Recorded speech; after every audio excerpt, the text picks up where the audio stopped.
The heater in the Corolla had quit back in October, somewhere on the interstate between the last apartment and nowhere in particular, and by the third week of November the cold had become a thing Nora Vance could taste.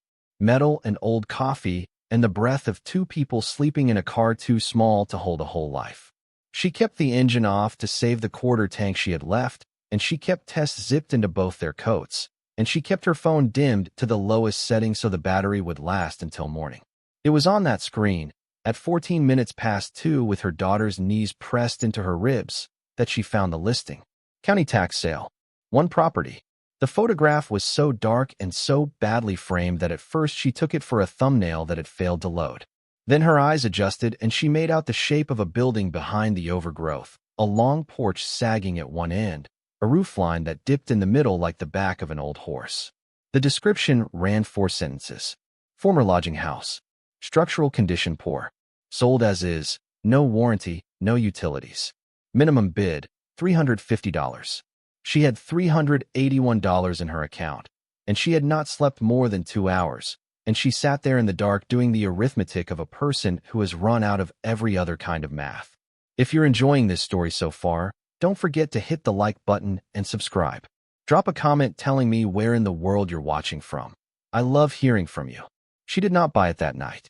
She wanted to, the way you want to grab any rope thrown anywhere near a drowning person, but she made herself wait. She had learned, over a hard couple of years, not to trust the version of herself that woke at 2 in the morning. That version made promises the daylight could not keep. So she put the phone away and pulled Tess closer and listened to the heater that was not running tick its way through the cold, and she did not sleep again.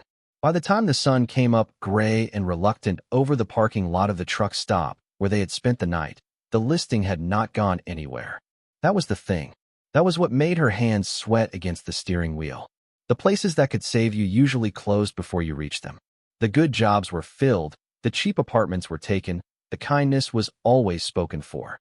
But this one ugly broken building was still sitting there at $350 because nobody else wanted it.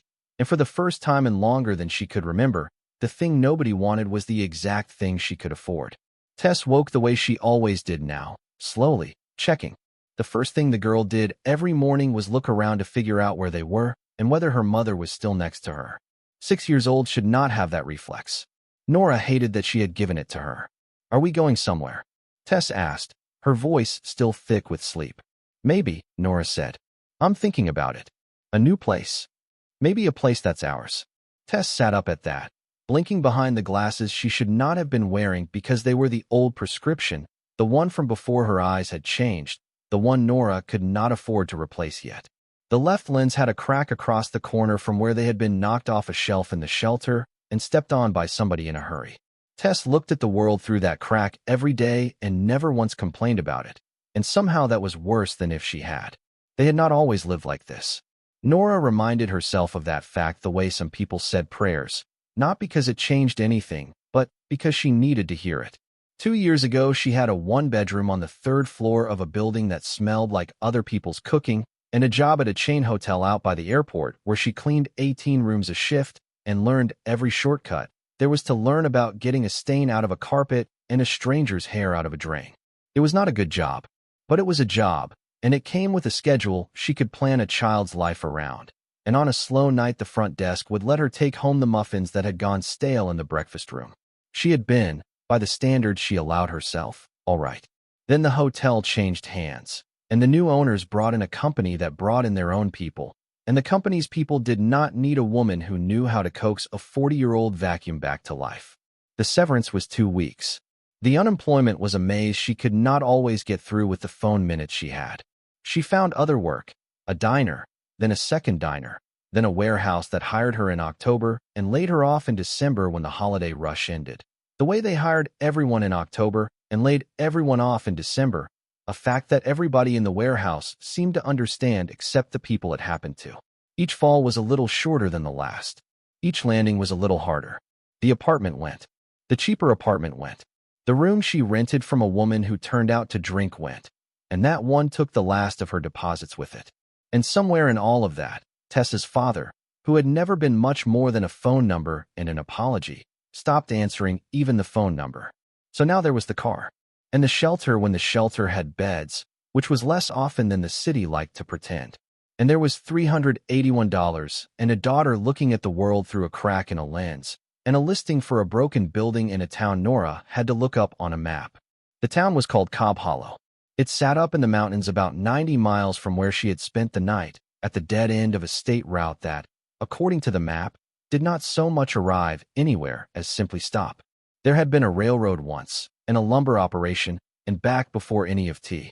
Brief and optimistic stretch when people from the cities came up in the summer to take the mountain air and stay in the hotels that had been built to receive them. The hotels were the reason the town existed. When the air stopped being fashionable and the lumber ran out and the railroad pulled up its tracks, the town did what towns do when the reason for them disappears. It got smaller. It got older. It held on. The building in the listing had a name, though the county paperwork did not bother to use it. Nora found the name by searching the address, which led her to a single grainy postcard somebody had scanned and put online years ago. The Larkin Inn. The postcard showed it the way it must have looked once, white-painted and proud, with a wraparound porch full of wicker chairs and a hand-lettered sign and a row of summer guests squinting into a long-dead sun. On the back, in faded fountain pen, someone had written, "Wish you could see the stars from here. They are very close." The handwriting was careful, the kind they used to teach. Nora looked at that postcard for a long time. Then she looked at the listing photograph, the same building eaten by 40 years of weather and neglect, and she felt something she did not have a clean word for. Not hope exactly. Hope was too bright and too cheap. It was closer to recognition. Here was a thing that had been beautiful and then been abandoned and was still, somehow, standing. She knew that thing. She lived in it.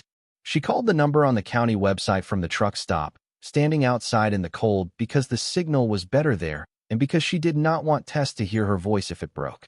A bored woman named Donna told her the sale was Thursday, in person, at the county building in the county seat, which was its own 40 miles from Cobb Hollow. Cash or certified check. Registration started at 9. Bidding at 10. Just the one property this time, Donna said. Nobody usually shows up for these. Last one we couldn't even give away. What's wrong with it? Nora asked, because she had to ask, because a thing this cheap had to be hiding something, and she had learned the hard way to find out what before she signed. Donna's keyboard clattered. Says here unsafe structure, condemned in '04, no power, no water hookup currently, possible foundation issues. There's a note about the road being bad in winter. A pause. Honestly, Han, between you and me, it's a teardown. People buy these for the land. 15 acres up there, but it's all mountain. You can't farm it, and you can't really build on most of it. But somebody could live in the building. Donna laughed, not unkindly. Somebody crazy could try. Nora thanked her and hung up and stood in the cold a minute longer. Somebody crazy could try. She had been called worse, by better people, for less. She had 3 days. She spent the first one earning. She still had her phone, and her phone still had the apps, and she drove to the nearest town big enough to have a grocery delivery service and a rideshare market, and she worked the way she worked when the rent was due, which was to say without stopping and without pride. She delivered groceries until her back ached and her phone overheated. She kept Tess buckled in the back with a coloring book and a promise, and at noon she bought them both a hot meal from a drive-thru, the first hot meal in 3 days, and she watched her daughter eat a cheeseburger like it was the most serious work in the world. By the end of the day, she had cleared $61, which she did not spend, which she added to the math. The second day, she went to a credit union, because the certified check had to come from somewhere, and the bank she had used in the city had closed her account when it sat too long under the minimum balance. The credit union teller was a young man with a soft handshake who looked at her car through the window and looked at the cash she set on the counter and did the thing she had come to expect from people behind counters, which was to be kind in a way that assumed she would fail. He made out the certified check for $350. It took almost everything. She kept $30 in her pocket for gas and food and emergencies, which in her life were the same category. The third day she drove up to Cobb Hollow, because she could not in good conscience bid on a thing she had never laid eyes on, and because she needed to know whether Donna was right about the teardown before she handed over every dollar she had left in the world. The drive took her up out of the valley and into the mountains by a road that narrowed as it climbed, the shoulder dropping away on the right into a gorge full of bare trees and the silver thread of a creek. The leaves were down. November had stripped the slopes to their gray bones, and the light came through the empty branches in long flat bars. Tess pressed her face to the window. She had never seen mountains, not really, not up close, and she narrated the whole climb in the running commentary of a 6-year-old who had decided to be brave about everything. That's a big rock. That's a bigger rock. Is that a deer? That's a deer, Mama. Look, look, it ran. I see it, baby. Are there bears? Probably. They're asleep this time of year. Tess considered this. Good, she said, and went back to the window. Cobb Hollow announced itself with a sign so faded that Nora could only read it because she already knew what it would say. A gas station that was also a general store and also, judging by the hand-painted board in the window, the place to come for hardware, bait, propane, and lottery. A church. A row of houses, some kept up and some not. Wood smoke rising from a few chimneys. A diner with a closed sign and a sense, even from the road, that the sign had not turned over to open in a long while. And people, a few of them, the kind who watched a strange car go by, because a strange car going by was an event. The Larkin Inn sat at the far edge of town, where the paved road gave up and turned to gravel and then to 2 ruts in the dirt with grass growing between them. Nora almost missed the turn. The driveway, if you could call it that, was guarded by a chain strung between 2 posts and a county notice stapled to a plywood board, the notice bleached white and unreadable. She parked the car on the road, helped Tess over the chain, and walked the last 100 yards on foot with her daughter's mittened hand in hers. And then there it was. The postcard had not lied about the bones of it. The inn was big in the way old buildings are big, 3 stories of it, a steep roof, that wraparound porch she had seen in the photograph, dormers poking out of the attic like sleepy eyes. But where the postcard was white, the building was now the no color of weathered wood, the paint long surrendered, the boards gone gray and silver and in places green with moss. One section of the porch had collapsed entirely, the roof of it lying in the weeds with the porch posts splayed out around it. The windows on the ground floor were boarded. The windows above were not, and most of them were broken, dark squares of empty glass that the afternoon caught and threw back at her in sharp dead flashes. A young tree had taken root in the gutter at the corner and grown 4 feet tall up there, fed on rot and rain. The chimney at the east end leaned. The front door, beneath a transom window that had somehow kept all its glass, hung at an angle on hinges gone to rust. Nora stood at the bottom of the steps and felt the size of what she was thinking about. This was not an apartment. This was not a room. This was a thing the size of a decision, and she was about to make it with $350 and no plumbing and no idea how to repair a roof. It's a castle, Tess breathed. Nora looked down at her. The girl was staring up at the inn with her cracked lens and her mouth open and an expression Nora had not seen on her face in months, which was wonder, plain and uncomplicated, the kind children are born with and the world spends years sanding off. It's a wreck, baby, Nora said gently. It's a wreck castle, Tess said, as if that settled it. They climbed the steps carefully, testing each board. The porch held under Nora's weight where it had not collapsed, which she noted the way she noted everything now, as a small fact to be weighed. The front door was not locked because there was nothing left worth locking up, and it scraped open over a floor swollen with old water, and the smell rolled out at them. The smell of every empty building Nora had ever cleaned multiplied by 40 winters.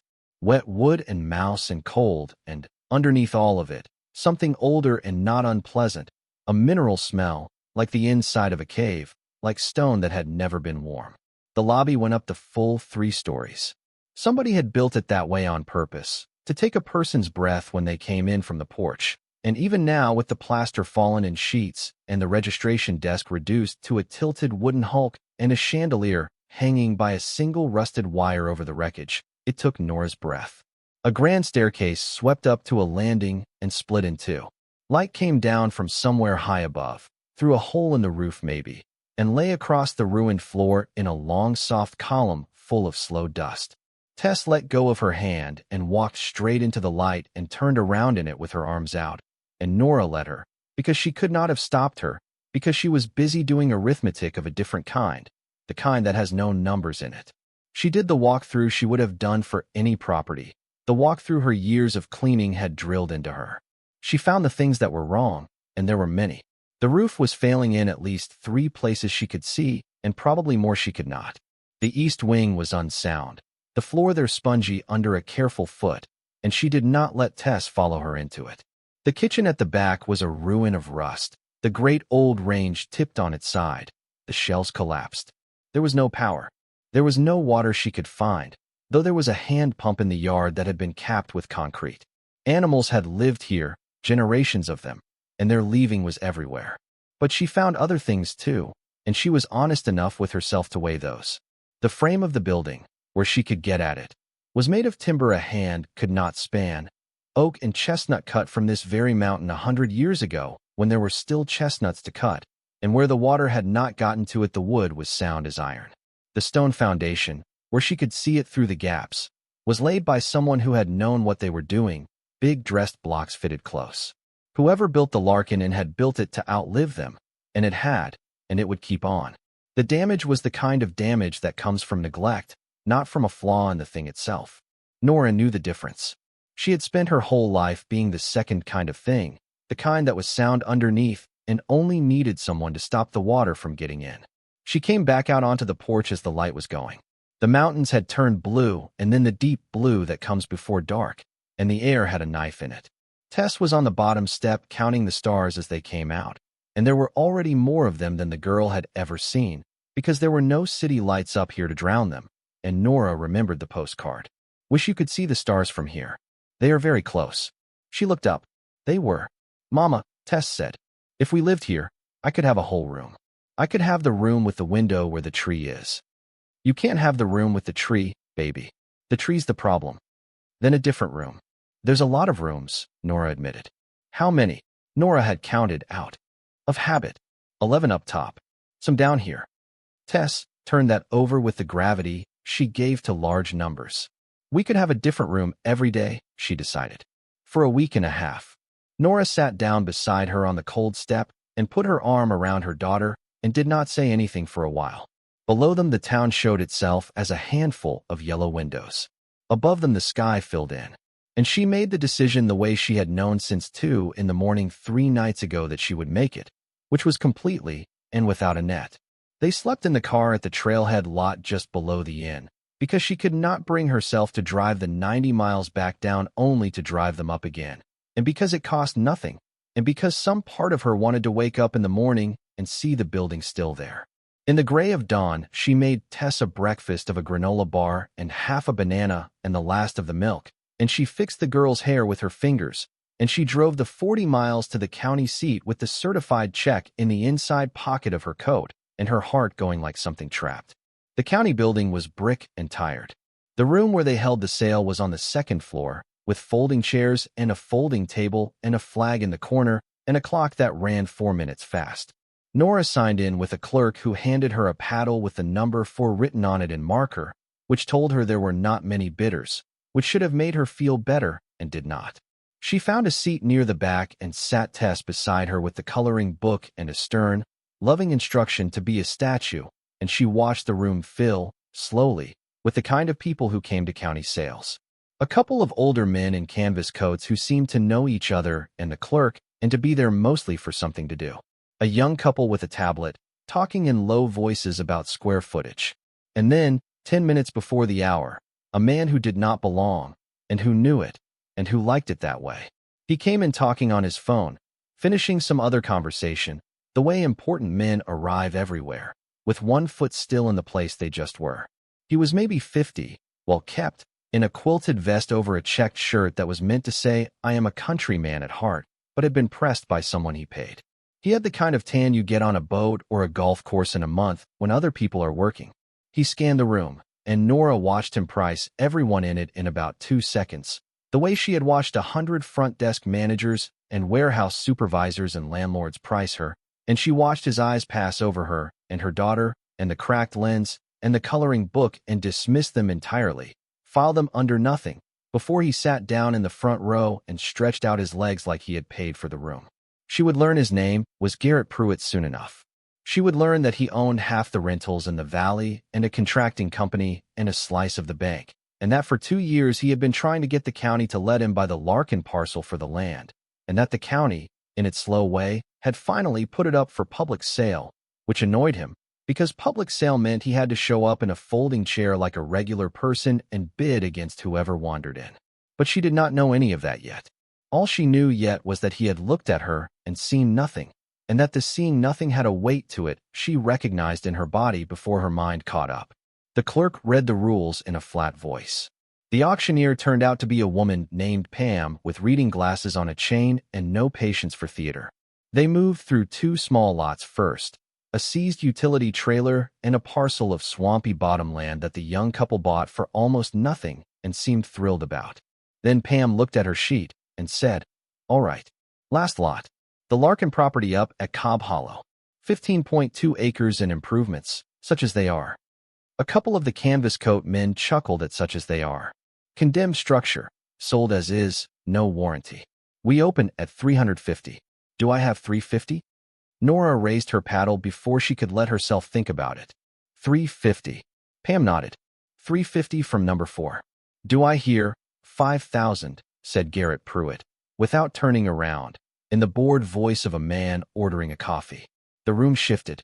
$5,000 was not a real bid against $350. $5,000 was a man pulling a curtain down on a play before it started, a man telling everyone in the room how this was going to go so they could all stop wasting his time. One of the canvas coat men muttered something and shook his head. Pam's eyebrows went up over her glasses, but she said, $5,000 from the gentleman in front. Do I hear $360, Nora said. Now Pruitt did turn around. He turned in his chair and looked at her, really looked this time, and a smile came onto his face that was worse than the not seeing had been. It was a delighted smile. It was the smile of a man who has found, unexpectedly, a small amusement to brighten a dull morning. $360, he repeated, to the room, as if sharing a joke. Then, to her, kindly, the way you correct a child. Sweetheart, this isn't a flea market. You don't go up by $10. A couple of people laughed. Not cruelly. Just the laugh that goes around a room when the powerful man makes the joke and everyone is relieved it is not about them. Tess looked up from her coloring book at the word sweetheart. At the laugh, her crayon stopped, and she looked at her mother to see if this was a thing to be afraid of, and Nora kept her own face calm for her daughter and said, evenly, to the auctioneer and not to him, $360. $10,000, Pruitt said, turning back around, done with her again. $370, Nora said. It went like that. He would say a number with a comma in it, and she would go up by 10, and each time she went up by 10 the laughter got a little thinner, because a joke can only be told so many times before the room starts to wonder why the man keeps telling it, before the room starts, almost against its will, to take the side of the small thing that will not stop. The canvas coat men had stopped chuckling. They were watching her now with a flat appraising interest, the way mountain people watch a stranger, which is to say without commitment, but without contempt either, waiting to be shown what she was made of. Pruitt's bids climbed. $15,000. $20. He had stopped finding it funny somewhere around 12, and now there was an edge in his voice, the irritation of a man who has paid too much for a parking spot and is now committed to it on principle. At $30,000 he half-turned and said, not to Pam but to Nora, low enough that it was meant just for her. You can't afford the closing costs on a place like that, honey. You can't afford the back taxes. You bid it up to make a point. Fine. You made it. Now sit down before you embarrass yourself. And here was the thing Nora understood, that he did not, that he had never had to understand in his comfortable life. She was not bidding it up to make a point. She did not have a point. She had $350 and a daughter and a sky full of close stars, and she had nothing left to lose that she had not already lost. And a person with nothing left to lose is the most dangerous bidder in any room, because the only thing that stops the rest of them is fear, and she had already met the worst the fear had to offer and was still here. $30,050, she said. Pruitt's jaw worked. He looked at her, and then he did the thing that men like him always eventually do, which is to calculate. She watched him calculate. He was thinking about how high she might go and how much this was actually worth to him, and whether the land deal he had in his head still made sense at $40,000 for a parcel he would have to demolish a building on. And somewhere in that arithmetic the principle of the thing met the price of the thing, and the principle lost, the way it always does with men who measure in money. $40,000, he said. but it came out tired. It came out like the last one. The room held its breath. Pam looked at Nora over her glasses, not unkindly. The look of a woman who has watched a great many people learn the limits of their hope in this room and does not enjoy it, but does it anyway, because it is her job. 40,000, Pam said. Do I hear more from number 4? Nora let the silence sit. She let it sit on purpose, because she had learned that silence is the one thing the powerful cannot stand. They will fill it, they will spend into it. Pruitt half relaxed. He had won. Of course he had won. He turned back around, and his shoulders came down, and he reached for his phone to take it off mute or to text whoever he texted when a thing went his way. And it was at that exact moment that the clerk, the bored young man who had signed Nora in, stood up from the folding table and walked quickly to Pam and bent and said something in her ear. Pam's eyebrows went up again. She nodded slowly. Then she straightened and said, in a voice that had changed, that had gone careful and official, before we go any further, the county requires payment in full at close of sale today. Cash or certified funds. That's a policy that came in this year. She looked at the front row. Mr. Pruitt, are you prepared to present $40,000 in certified funds today? The room went very still. Pruitt turned around again, slowly, and the delight was entirely gone from his face now, replaced by the particular fury of a man who has been embarrassed in front of people he considers beneath him. I have a standing line with the county, he said. I've closed a dozen deals this way. I'll have a check Monday. The policy changed, Pam said. I'm sorry. It's certified funds today, or the lot reverts to the prior qualified bid. That's absurd. Call Hal. Hal knows me. Hal will tell you. Hal's the one who changed the policy. The young clerk said, not quite under his breath, and one of the canvas coat men barked a single laugh and then covered it with a cough. Pruitt stood up. He was tall standing, taller than Nora had thought, and for one moment something ugly came into the room. The possibility that he might simply refuse, that money would do the thing money usually does, which is to make the rules apologize and rearrange themselves. But Pam had been doing this a long time, and she did not move, and the flag hung in the corner, and the clock that ran 4 minutes fast ticked, and Garrett Pruitt looked around the room and found, for the first time in a long time, that he was the one being looked at. This is a waste of my morning, he said finally, gathering his folio. The building's a liability anyway. You're doing me a favor. He said it to no one and everyone, the way a man says the thing that lets him leave with the last word. And then he walked out, and his footsteps went down the hall and down the stairs, and a car door slammed somewhere below, hard, and an engine started, hard, and the sound of it faded down the road. Pam looked at Nora. Number 4, she said. Can you present $360, certified today? Nora's hands were shaking now that the moment had come, now that the danger was past, the way the body always pays its fear bill late. She reached into the inside pocket of her coat and took out the certified check, and she stood, and she walked to the front of the room past the canvas coat men, one of whom gave her a small nod, the smallest possible nod, the kind that costs a mountain man almost nothing and means almost everything. She set the check on the folding table. $350. She had bid $360 in the heat of it and would have to find the difference. And Pam saw the number and saw her face and made, on her own authority, a small mercy. Bidding closed at $350, Pam said, which is your minimum and your check. So we're square. She brought the gavel down, an actual wooden gavel, and the crack of it was the loudest sound the room had made all morning. Sold. The Larkin property, to bidder number 4. Tess, who had been a statue for 45 minutes and had reached the end of what 6 years old can do, said into the silence after the gavel, in a clear small voice, Is it ours now? And one of the canvas coat men laughed, a real laugh this time, warm, and said, Sounds like it is, little miss. And the young clerk smiled, and Pam took off her reading glasses and rubbed her eyes, and Nora stood at the front of the room with her hands shaking and her whole net worth now consisting of a condemned building, a dying car, and $30, and she started, helplessly, to laugh too. The paperwork took an hour. The clerk, whose name was Eli and who turned out to be Pam's nephew, walked her through it with a patience that suggested he had decided, privately, to be on her side. He gave her a manila folder. Inside was a copy of the deed, a survey map of the parcel with its 15 ragged acres outlined, and an envelope of keys, heavy old keys, more keys than a building should need, on a ring with a leather fob gone black with age. Eli told her the official recording would take 30 days, but that the property was hers as of the gavel, and that she should be careful up there, and that the road got bad after the first real snow, which was coming, which everyone could feel coming, the way you feel weather in the mountains in your teeth. One thing, Eli said, lowering his voice as he handed her the folder, glancing toward the door. Pruitt had gone out. He's not going to let it go. Pruitt. He's been after that land 2 years. Man like that, he loses a thing in public, he doesn't forget who he lost it to. He hesitated. Just watch yourself. Keep your paperwork somewhere safe.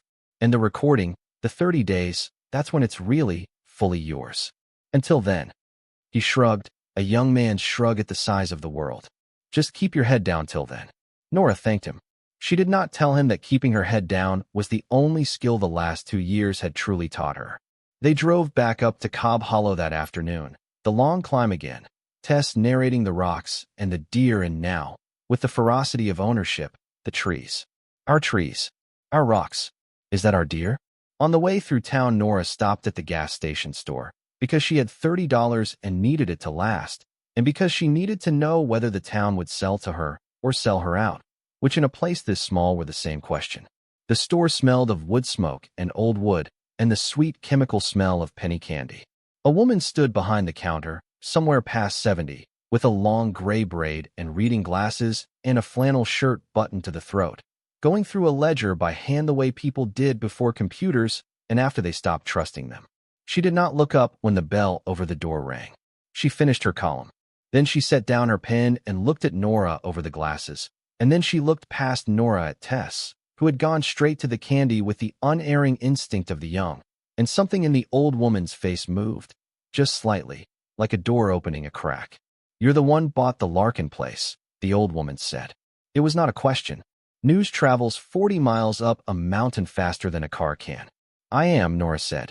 The old woman, whose name was Hazel Cruz, and who had been born in Cobb Hollow, and would die there, and had buried most of the people she had loved in the churchyard up the road, looked at Nora for a long moment. Then she looked at the cracked lens on the child, and the thinness of the coat, and the particular careful way the woman in front of her stood, the way of a person braced for the next bad thing. And Hazel Cruz, who did not warm to strangers, and had not warmed to one in years, felt the crack in the door open a little wider. Well, Hazel said, Lord have mercy. She said it not as a curse and not as a prayer, but as a plain weather report on the situation. Then she pushed back her stool and stood and came around the counter, and she went to the candy and crouched down with a wince to Tess's level and said, Which one's your favorite, then? And let the child pick a root beer barrel and pressed it into her hand and would not take the dime. To Nora she said, straightening, You'll want supplies if you mean to stay up there. And you do mean to stay, I can see it. There's no fixing that look once it sets in. She moved through the store gathering things, and Nora started to protest about the $30, and Hazel waved it off without turning around. You'll run a tab, Hazel said. Everybody up here runs a tab. It's how we keep track of who's still alive. She set a kerosene lamp on the counter, and a can of fuel for it, and matches, and a coil of rope, and a box of candles, and bottled water, and bread and peanut butter, and a sleeve of crackers, and a jar of the apple butter somebody local made, and a thing of batteries, and a heavy steel flashlight that she took down from behind the counter and put in Nora's hand with a particular firmness. That one's mine to lend. You bring it back. Now. She paused over the pile of goods and looked up, and the warmth went out of her face. And what replaced it was not coldness, but something more serious, something Nora would think about for a long time afterward. You go careful in that house, Hazel said. I'm not telling you it's haunted. I'm too old to be telling anybody anything's haunted. But I knew the last man owned it, and there were things about that house never sat right. And there were people came looking for it over the years that I didn't care for the look of. So you go slow. You don't go tearing into walls and floors your first week. You let the place get used to you, and you get used to it, and you keep that little girl close. She rang the till, wrote a number in a different ledger, the tab ledger, under a fresh name. What do I write you down as? Nora Vance. Nora, Hazel said, writing it. And the little one? Tess. Hazel wrote that too.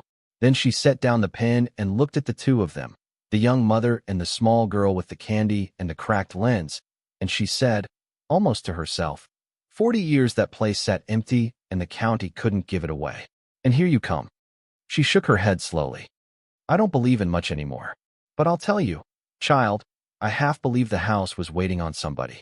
Lord knows what for. The road to the inn was worse than Nora remembered. Or maybe she only noticed now that it was hers to worry about. She got the car as far as the chain and no farther, and they carried the supplies in by lamplight and flashlight. 2 trips, Tess insisting on carrying the candles and the bread, the things that would not break her, and they made a kind of camp in the one downstairs room that was sound and dry and had a working fireplace, a small parlor off the great lobby with a door that closed and walls that held the heat. Nora swept it with a broom of branches. She laid a fire with deadfall from the yard and Hazel's matches and got it going on the 3rd try, and the room filled with the good orange light of it and the good smell of wood smoke. And for the first time in longer than she wanted to count, Nora Vance and her daughter were warm and indoors and inside a thing that belonged to them and no one else. They ate bread and peanut butter and apple butter sitting on the sleeping bags in front of the fire. Tess pronounced the apple butter the best food in the world and saved the root beer barrel, which she set on the hearthstone where she could see it, a treasure too good to eat. Outside the dark came down complete, mountain dark, dark with no edges to it. And the stars came out in their thousands through the broken windows of the lobby, very close, the way the postcard promised, and the fire ticked, and the old house ticked with it, settling, breathing, getting used to them the way Hazel said it would. Tess fell asleep mid-sentence, the way she did, in the middle of a plan for which room she would pick first. Nora tucked the sleeping bag around her and sat up a while longer feeding the fire and listening to the building. There is a language old houses speak at night, of expanding and contracting, of wind finding the gaps, of small lives moving in the walls, and Nora had spent enough nights in enough buildings to know most of the words of it. The creak of a beam giving up the day's warmth, the rush and sigh of a draft moving up the great stairwell, the tick of cooling metal somewhere. She lay down at last beside her daughter with the fire low and the flashlight close to her hand out of habit, and she let herself feel, carefully, the thing she had not let herself feel all day, which was that she had done it. She had bought them a home. It was broken and condemned and impossible, but it had a roof in places and a door that closed, and it was theirs, and she fell asleep with her arm over Tess, and the smell of wood smoke in her hair, and something in her chest that she would have called peace if she had still trusted the word. She woke at what the gray window told her was the small hours, with Tess's hand on her face. "Mama," a whisper. The girl was sitting up, her eyes huge behind the cracked lens, catching the last red of the fire. "Mama, wake up." Nora was awake at once, the whole length of her, the way a mother wakes. "What is it? What's wrong?" "Listen," Tess whispered. "Something's knocking." Nora listened. The fire, the wind in the stairwell, the settling tick of the old house, the ordinary language she knew. "It's just the house, baby. Old houses make noises. Go back to—" "No," Tess said, and there was a certainty in her small voice that stopped Nora cold, a certainty that was not fear exactly, but something more unsettling, the flat sureness children have before they have learned to doubt themselves. "Not the wind. Listen, it's knocking, like someone wants to come in." She pointed, not at the door, not at the window, but down, at the floor, at the worn boards between them and whatever the building stood on. "It's coming from below," Tess said. "Mama, something's knocking from below." And Nora, holding her breath now, holding very still, listening past the fire and the wind and everything she knew, heard it. 3 knocks. Slow, deliberate, spaced as evenly as a heartbeat or a hand or a clock. Not the random tick of cooling metal, not the settle of a beam. A sound with intention in it, with rhythm, with patience, coming up through the boards from somewhere underneath the house, from somewhere down in the cold mineral dark she had smelled on the first afternoon and had not let herself wonder about. 3 knocks. A pause. And then, while the mother and the child sat frozen in the dying firelight in a house at the dead end of a road at the top of a mountain, 3 knocks more. Nora did not sleep again after the knocking stopped. She lay with her arm over Tess and her eyes open and her mind going the way a mind goes at 3 in the morning when it has been handed something it cannot yet categorize, turning it over and over without light enough to read it by. The fire had gone to embers, and the room had gone cold enough that her breath showed. And the only sounds now were the ordinary ones, the creak and settle of the old house, the wind's low work in the stairwell, the distant drip of something somewhere giving to gravity. The knocking did not come again that night. She counted to 100 3 times, waiting for it, and it did not come, and eventually the windows went from black to gray, and Tess slept on, and Nora got up carefully and built the fire back and put the last of the bottled water on to heat and thought about what lived under the Larkin Inn. She had not missed the smell that first afternoon. She reminded herself of that while she fed the fire. The cold mineral smell that had come out of the inn the first time the door opened, underneath the mold and the animal and the old wood smell. That was a cellar smell, the particular cold exhalation of stone and compressed earth, and she had clocked it and filed it and not gone looking yet because she had been too busy surviving the first day to go looking for whatever was underneath the day.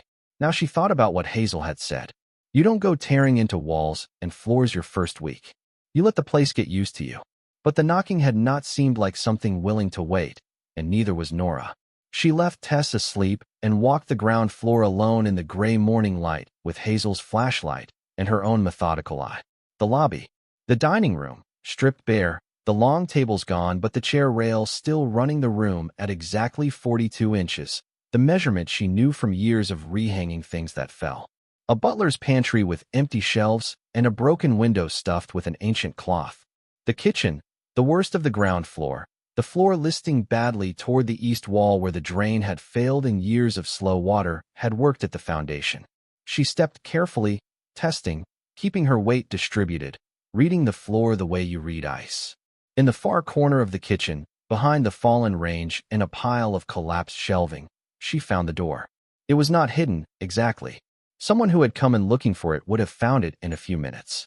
But it was built to be overlooked rather than noticed, set flush into the stone wall with a frame painted the same whitewash as the surrounding plaster, the hinges inset, the iron ring handle lying flat in a recessed cup so it did not catch the eye. If the range had not fallen, it would have covered the door entirely. The range falling was the building's slow cooperation, its long patience finally paying off. The ring was cold in her hand, colder than the room, colder than the stone, and the door was heavy when she pulled it, heavy in the way of a door set in a good stone frame and sealed by damp and the compression of years. It ground open on its hinges with a sound that came up through her palms and into her teeth and kept going, and the cold air that came out ahead of it was the same smell she had clocked on the first afternoon, mineral and stone, but stronger now, and underneath it something else she did not name yet, something clean and dry and faintly mechanical that did not belong in a mountain cellar and could not be accounted for by age alone. Stone steps, 10 of them, wide and well cut, each one a single piece of dressed bluestone, the work of someone who had intended this descent to matter. The walls were raw stone and mortar, old mortar, the pre-modern kind made with lime and ash that was granular against a fingertip and nearly as hard as the stone it held. Nora went down with the flashlight ahead of her, one hand on the wall, testing each step with her toe before she trusted her weight to it. They were sound. The whole staircase was sound, and she had time, going down, to notice that this was not an accident, that the quality of this construction was a degree above the rest of the building, that someone had put better materials and better labor into the cellar than into anything above it, which was the precise opposite of what people usually did.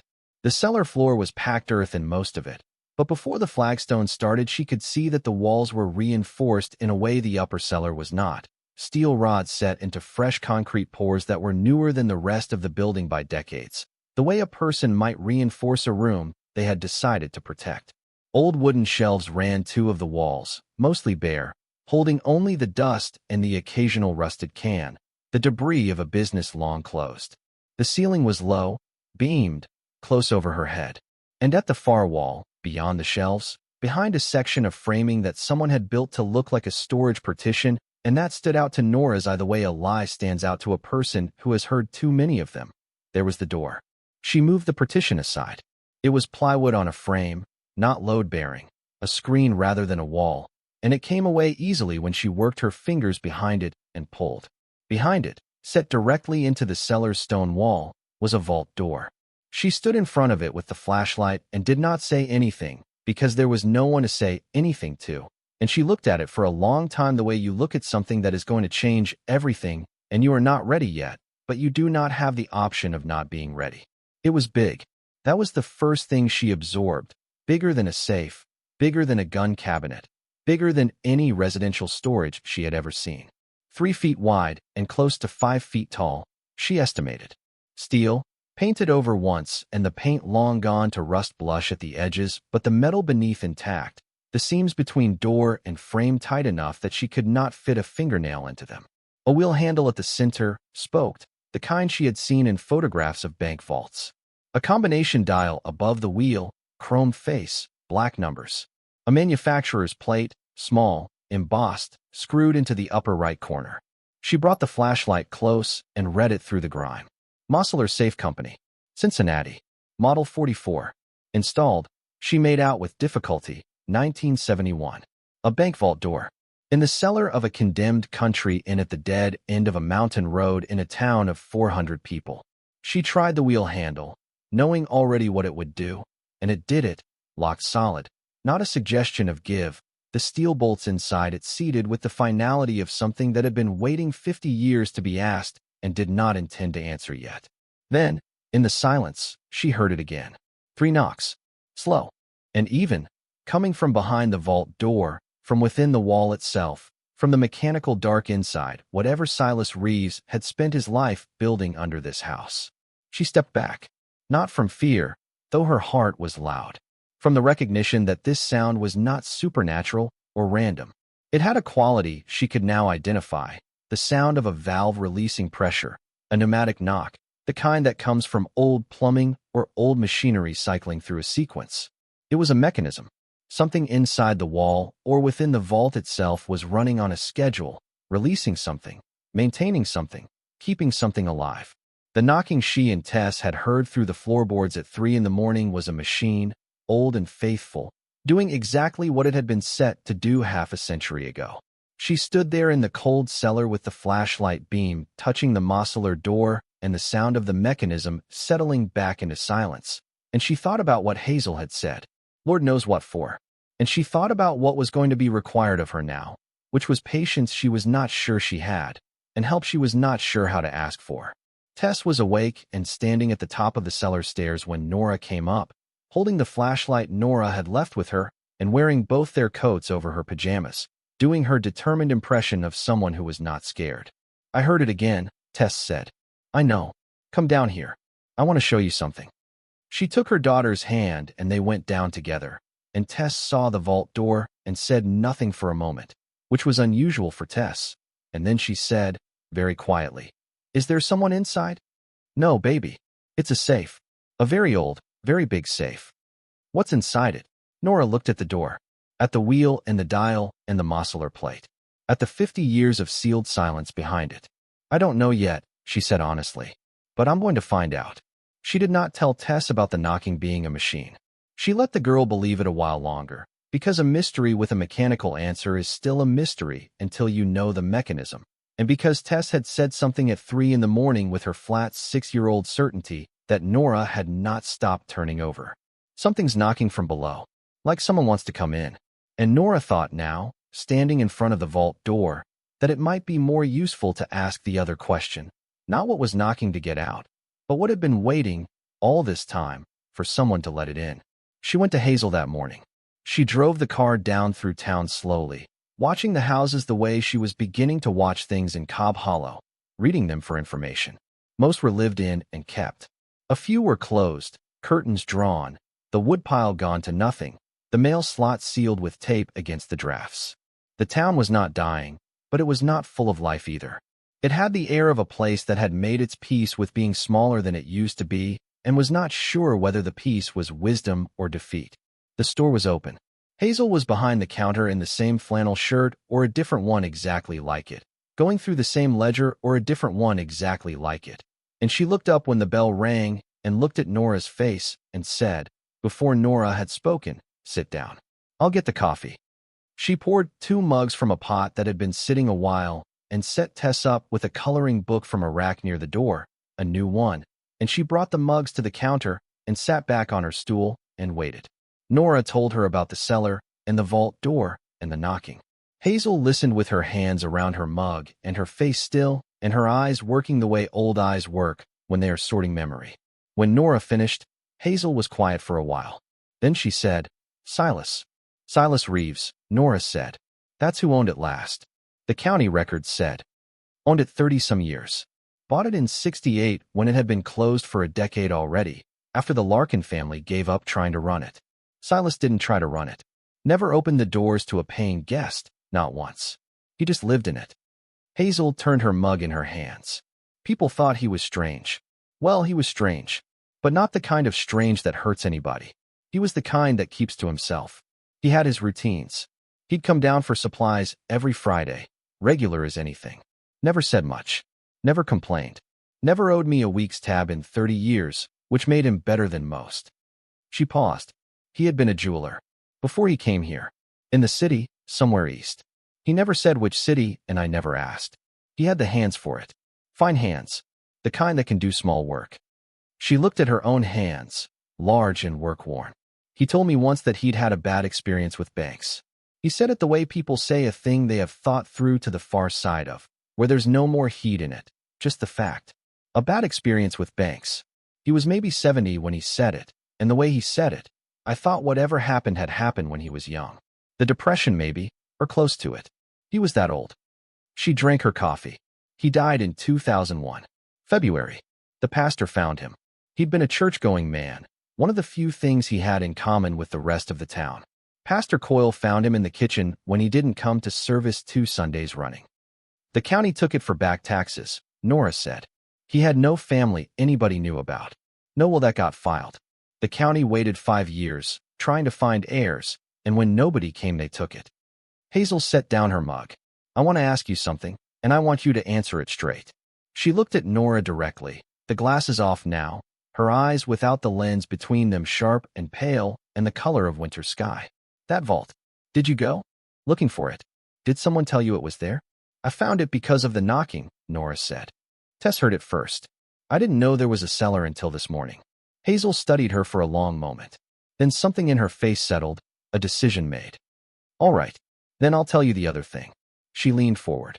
2 years back, a man came asking about the Larkin property. Not Pruitt, different man. Suit and tie, city shoes, the wrong kind for this road.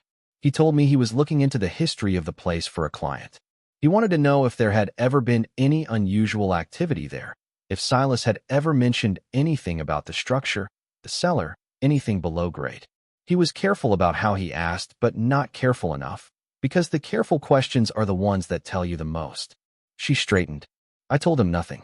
And after he left, I called the county and told them the same man had been there, because I did not care for the look of him, and because Silas had been my customer 30 years, and I felt I owed him that. Who was the client? He didn't say, and I didn't ask, because if I'd asked he'd have lied, and then I'd have had to be polite about the lie. Hazel looked toward the window, toward the mountain road. But 2 weeks after that man left, Garrett Pruitt started making noise about wanting the Larkin parcel. First time he'd ever expressed any interest, after 40 years of the place sitting there. She picked up her mug again. Now, I don't know what's in that vault. I don't know if Silas put it there or found it or built it. I do know that man who came here knew something was down there. And I know that Pruitt, for all his bluster about developing the land, has shown very little interest in actually developing anything in the 2 years since the county listed it. She looked at Nora steadily. You understand what I'm saying. Someone knew, Nora said. And Pruitt's connected to whoever knew. I'm not saying that. I'm saying the timing was notable, and that you should get that deed recorded before the 30 days are out. If you're hooked on this story, make sure to subscribe and turn on notifications so you never miss an upload. Your support means everything and helps me bring you more emotional stories like this one. Nora drove back to the inn with Tess and a fresh block of wood for the fire and a problem with 3 sides to it. The vault, the deadline, and the thing she had not said to Hazel but had been thinking the whole drive down, which was that she needed someone who understood vault mechanisms, who could tell her what she was dealing with before Pruitt or whoever Pruitt answered to found a way to complicate ownership of a property that was legally hers, but only 34 days legally hers. The night after she came home from Hazel's, a silver SUV sat at the end of the driveway for 2 hours. Nora noticed it from the parlor window when she got up to feed the fire at 9. The SUV had not been there at dark. It was there now, engine off, no lights, parked just beyond the chain she had restrung across the driveway entrance, with a patience that told her more than a knocking door would have. Patient watching is a statement. It says I know where you are and I know you can see me, and I am not afraid of either of those things. She watched it from behind the curtain for 10 minutes without moving, and then she woke Tess gently and told her they were going to sleep with the door to the parlor braced, just as a precaution, the way you brace a door in a storm. Tess, half asleep, accepted this and went back under the sleeping bag without argument, because she was a child who had learned to trust her mother's instincts about weather. In the morning the SUV was gone, but its tire marks were in the frost at the end of the driveway, two parallel impressions that had not been there the day before. She drove to the inn's driveway entrance and crouched at the tire marks.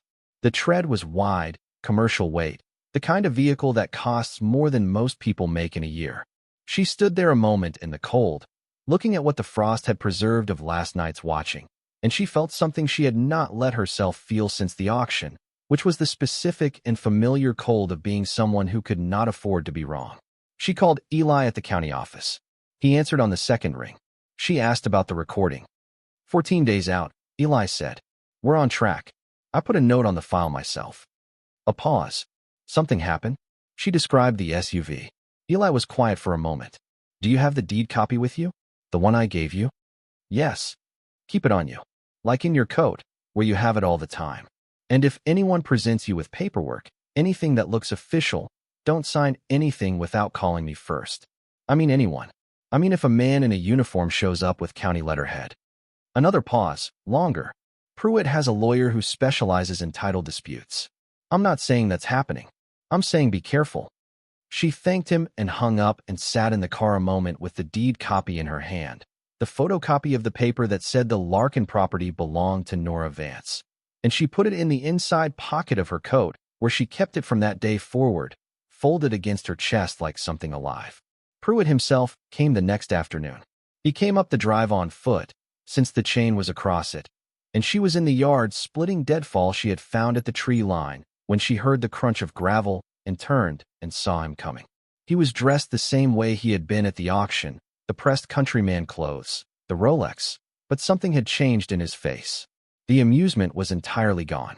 He looked at her and at the axe in her hands and at the inn behind her, and his expression was the flat, businesslike expression of a man who has moved from the phase of contempt to the phase of taking you seriously, which is not a warm transition. She set the axe against the woodpile and waited. I want to talk, Pruitt said. You're on my property. He stopped at the edge of the yard and put his hands in his vest pockets. 20 feet past the chain, technically, but we can have this conversation wherever you're comfortable. He looked at the inn, at the partially repaired porch, at the evidence of her work scattered across the yard. You've been busy. Speak your piece or leave, Nora said. He looked back at her.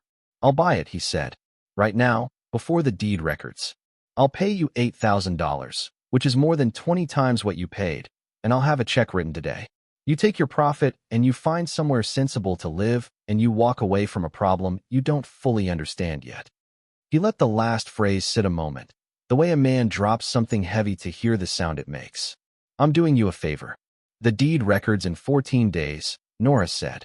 You don't have anything to threaten me with. His jaw worked slightly. I'm not threatening. I'm offering. The answer's no. He looked at her for a long moment with eyes that were calculating what she had said and what she had not said and what she knew that he did not know she knew. The long, cold arithmetic of a man deciding whether she was a problem to be bought or a problem to be outlasted. Then he looked at the inn again, at the mountain behind it, at the sky. He looked at everything except Nora. There are people with an interest in this property, he said finally, who are not as patient as I am. Then tell them to come speak to me themselves, Nora said. My name is on the deed. If they have business with this property, they have business with me. He left without another word. She watched him go down the drive, unhurried, deliberate, not looking back. When he was past the chain, she picked up the axe and went back to the wood, and she split 3 pieces before her hands steadied completely. She spent the afternoon on the phone, sitting in the car in the inn's driveway for signal, Tess inside with strict instructions to stay in the parlor and tend the fire. She found 2 locksmiths in the valley and 1 in the county seat, none of whom worked on antique bank vaults, all of whom gave her the same 2 pieces of advice. Don't try to force it, and call Abe Pryor. Abe Pryor's name came up 3 times from 3 different mouths, said with the particular reverence people in a trade reserved for someone who has mastered the part of the trade they themselves have not. She found a number for him through a business listing so old it still showed an area code that had since been reorganized. She called it. It rang 8 times. Pryor, said a voice like gravel poured down a chute. She explained. There was a silence on the other end that went long enough that she checked the signal bar to see if the call had dropped. Mosseler 44, he said finally. You found that up at the old Larkin place. It was not a question. She felt the hairs on her arms. You know it. I know the model. I know that area. I've heard stories about the Larkin Inn since I was doing my first apprenticeship 40 years ago. Old man in the shop used to say Silas Reeves had the only Model 44 in private hands in the whole state. Said Silas came to him to ask about installation, and my mentor referred him to a specialist in Pittsburgh who did the actual work, because a Model 44 is not the kind of safe you put in yourself. It is the kind of safe you pay serious money to have a serious person put in. A pause. You're the one who bought it. For $350, Nora said. Another silence.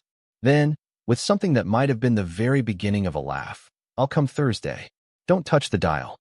Abe Pryor arrived Thursday in a truck that had clearly been through things, with a trailer hitched behind it and a toolbox in the bed large enough to bury a man in.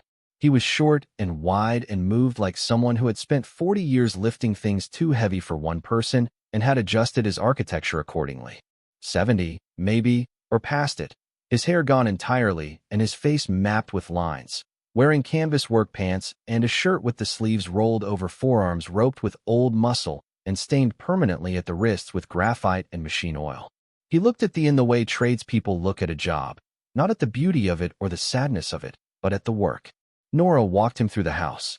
He said almost nothing, just looked, and she had the sense that he was seeing a different building than she was, the structural version, the bones, and the intentions beneath the decay. He crouched at the kitchen floor and pressed a palm flat and nodded to himself. He looked at the cellar stairs and their dressed bluestone and said quietly, "Good work," which she understood was not to her, but to whoever had laid them 50 years ago. And when he got to the vault door, he stopped and stood in front of it the way a person stands in front of something they have been waiting their whole career to see, not with awe, but with a focused, specific hunger, the hunger of the expert for the problem they were made to solve. He spent a long time with the door before he spoke. He brought out a loop from his chest pocket and read the manufacturer's plate, and he ran his fingers along the seam between door and frame the way a doctor reads a pulse, and he crouched and examined the lower hinge pins and stood and examined the upper ones, and he put his ear close to the dial and rotated it by fractions of a degree and listened, and through all of it Nora and Tess stood back and watched him without speaking. Tess with her hands clasped in front of her and her chin raised, matching his seriousness with her whole body. He straightened eventually. He put the loop back in his pocket. Model 44. All right, he said. Late production run. The plate confirms it. They only made about 60 of these, all custom orders. Banks mostly. A government facility in New Mexico. 2 or 3 private installations for individuals with the money and the need. He turned to look at the vault with his hands in his pockets. 6-bolt locking system. Each bolt is 1.25 inches in diameter, hardened steel. The door is 14 inches of layered steel and composite, laminated construction, means you can't drill through it in any consistent direction because the layers deflect the bit. Thermal resistance is 8 hours minimum. You could blow up most of this building and this door would still be standing. He paused. Whoever put this here was not protecting pocket change. Can you open it? Nora asked. Pryor looked at her. He had gray eyes, the kind that had seen everything and reported it without editorializing. Not without the combination. I can tell you that clearly. These locks were built after the war specifically because the military had demonstrated that every physical attack approach then known could eventually beat every safe then made. The Model 44 was the answer to that. The physical barrier is not the real lock. The real lock is the combination, because there is no workaround that doesn't destroy what you're trying to protect. He glanced at Tess and back at Nora. The mechanism is in perfect condition. Someone maintained this. I know, Nora said. I can hear it running. He looked at her sharply. Running? 3 knocks at night. Slow. Pneumatic, I think. He turned back to the door, and something shifted in his face. He crouched again and put his palm flat on the stone floor to the left of the vault, feeling, and then he stood and moved to the wall behind it, and he pressed his ear to the stone. A long beat of listening. Then he stood and looked at Nora with an expression she could not entirely read. Respect mixed with something older, something close to wonder, the face of a man who has not been surprised in a long time being surprised. He built a climate system into the wall cavity, Pryor said. There is a pressure exchange unit behind the vault, running on a battery backup, venting moisture and regulating temperature in the vault interior. That's what you're hearing. The pressure valve cycling. It runs on a timer. He shook his head slowly. I have never seen that in a private installation. That is museum-grade preservation engineering.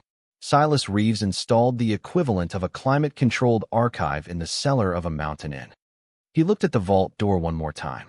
Whatever is inside that vault, Ms. Vance, it has been protected with extraordinary care for 50 years. It has been protected better than most of what sits in museum basements. He turned to face her. If that climate system has functioned as it appears to have functioned, what is inside that vault is in the same condition as the day it was sealed. The same condition as the day it was sealed. Nora turned that over in her mind while Pryor drank coffee in the kitchen and made his notes and told her what he could about the model and what it was likely rated to hold. He said the vault was deep, given the wall construction, probably 4 feet deep and 3 feet wide inside, which was enough for considerable volume if whoever packed it had used the space well. He told her the combination would be a 6-digit sequence, 3 numbers, rotated in alternating directions, standard for the model. He told her that the serial number on the plate could in theory be traced through Mosler's production records, but that Mosler had been through several ownership changes and their archive from that era was incomplete, and that even if she found a record, the custom units were often assigned combination sequences by the client, which meant the manufacturer might not have kept it. He told her the most efficient route was to find the combination from Silas's end, not the manufacturer's. He left it somewhere, Pryor said. A man who builds a thing like this does not build it to be a mystery. He builds it to be opened by the right person at the right time. He left the combination somewhere he believed the right person would find it. After Pryor left, with a promise to come back when she had the combination and not a day before, Nora put Tess to bed in the parlor and sat by the fire and thought about Silas Reeves. Not the broad facts of him, not the cold county records, but the man. The jeweler who came from a city he would not name, with fine hands and a bad experience with banks, who bought a closed-in on a mountain and lived in it alone for 30 years, who built a climate-controlled vault in its cellar with the care and expense of a person protecting something irreplaceable, who came down to Hazel's store every Friday for 30 years, regular as anything, and never said much, and never missed a payment. He had not been a careless man. He had not been a man who left things to chance. The vault's maintenance system proved that, the timer and the valve and the battery backup running faithfully through 2 decades of his death, ticking away in the dark cellar like a heart that had decided not to stop. A man who built something like that, and then died without leaving a way to open it was not a man who had made a plan. He was a man whose plan had failed. Something had happened before he could execute the last part, the handing over, the telling someone where the combination was. He had died in February, and the pastor had found him, and the county had come and gone through the house looking for a will, and there had been none. Or there had been one, and it had not been found. Or there had been something less than a will, something more personal, something left with one specific person rather than filed with the court. Hazel had said. The pastor found him. She went back to that sentence. She went to Hazel's store in the morning, and she asked about Pastor Coyle. Hazel looked at her over the reading glasses, and the look was the look of a person watching a thing happen that they had half expected would happen. Coyle died in 2014, she said. But his wife is still here. Ruth Coyle. She's up at the far end of Maple Road, the white house with the green shutters. She's 91, and she is the sharpest 91-year-old you will ever meet. So don't make the mistake of talking slow. She did not talk slow. Ruth Coyle was in a chair by a window with a prayer book open on her knee and a cup of tea cooling beside her, and she looked at Nora and at Tess, who had come because there was nowhere to leave her, and she said, "You're the one bought the Larkin place. Sit down. Who is this?" My daughter, Tess. Ruth held out a hand. Tess shook it. Ruth looked at the cracked lens and said, without particular emotion, "Child, you need new glasses." "I know," Tess said. "We're working on it." Ruth looked at Nora. "Are you here about the envelope?" Nora went very still. "What envelope?" Ruth set down the prayer book and took her tea and held it in both hands, looking out the window at the yard where a birch tree stood bare against the November gray. "Silas came to my husband 6 months before he died. In the summer. August maybe. He was not a well man by then. Everybody could see it but Silas, or Silas saw it and had decided not to let it change his plans, which was like him." She sipped her tea. "He brought an envelope and asked Edmund to keep it. He said it was important papers about the house, instructions he wanted kept safe until the right person came for them. Edmund asked what he meant by the right person, and Silas said he would know. Edmund thought it was strange, but he respected Silas, and he put the envelope in the lockbox in the study." She looked at Nora with pale eyes that missed nothing. "Edmund died 3 years after Silas. I found the envelope in the lockbox when I went through his things. I read it." "What was in it?" Nora asked, and her voice came out barely above what she intended. Ruth set down the tea and looked at her steadily. "Silas wrote that the house and whatever was in it should go to whoever needed it most and came for it honestly. He did not want it to go to a developer or a speculator or anyone who would tear things down. He wanted it to go to someone starting over. Those were his words. Starting over. He said his own father had been ruined by men who took things apart for profit, and that what he had spent his life building was for someone who was building, not dismantling." She paused. "He wrote a great deal about his father, about how his father had trusted the wrong institutions, about how he had spent his career converting certain things into other things, things that could not be taken by a failed bank or a dishonest broker or a government in a hurry." Her eyes did not leave Nora's face. "He wrote instructions for the house, and at the bottom of the letter, in his handwriting, under a line that said for the vault, he wrote 6 numbers. The fire in Ruth Coyle's wood stove ticked. Tess had gone very still beside Nora on the settee, with the instinct children have for adult moments, the instinct that says stop, pay attention, this is one of the real ones. Nora's hands were folded in her lap, and she was not sure when she had folded them. Outside the window the birch moved in the wind, its white bark catching what little light November had to give. "I still have the envelope," Ruth said. "I have had it 12 years. Edmund would have given it to you himself if he had lived to see you come. He was that kind of man." She set down the tea and put both hands on the chair arms and pushed herself upright, and she was precise and deliberate about it. 91 years old and not asking for help. And she crossed the room to a roll-top desk in the corner and opened the lower drawer and took out a brown envelope. Manila, the flap sealed with wax long since gone hard and cracked at the edges. Silas Reeves's name written on the outside in Edmund Coyle's minister's hand. Careful and upright. She brought it back and held it out to Nora. "I should tell you one other thing," Ruth said, still holding the envelope, not quite relinquishing it. "2 men came here, about 2 years ago. City men. They asked about Silas. Asked if he had left anything with the church, any documents, any instructions about the property. I told them no. I told them Edmund kept no such records." Her jaw was set, and her chin was level. "I was not entirely truthful. I do not make a habit of lying, but I did not care for those men, and I did not care for the purpose they seemed to have, and I am old enough to have earned the right to decide who the truth belongs to." She looked at Nora for a long moment, at the young woman sitting across from her with not enough coat and a daughter with a cracked lens, who had bought a broken house with everything she had because it was the only door open to her. "I think this is yours," Ruth said, and she put the envelope in Nora's hands. Nora drove back to the inn slowly, with the envelope on the passenger seat where she could see it, and Tess watching it from the back the way the girl watched everything important, steadily and without blinking. She parked in the ruts. She carried Tess inside and built up the fire and made them both a meal, crackers and peanut butter and apple butter, and she sat with Tess by the fire and let the envelope sit on the hearthstone between them until they had eaten, because Silas had waited 50 years and another 10 minutes would not diminish anything, and because she wanted to be still when she opened it. The wax broke cleanly. Inside was a single folded sheet of paper, good paper, the thick cream-colored kind, gone ivory with age but not fragile. The handwriting was small and precise, the handwriting of a man who had spent his working life with small tools and exact tolerances. The letter was dated August 14th, 2001. 6 months, as Ruth had estimated, before Silas died. She read it twice without speaking. Then she read the numbers at the bottom. She called Abe Pryor. He arrived the next morning, which was the earliest he could get there, and which was the night Nora did not sleep again. Not from fear this time, but from something that had no clean name.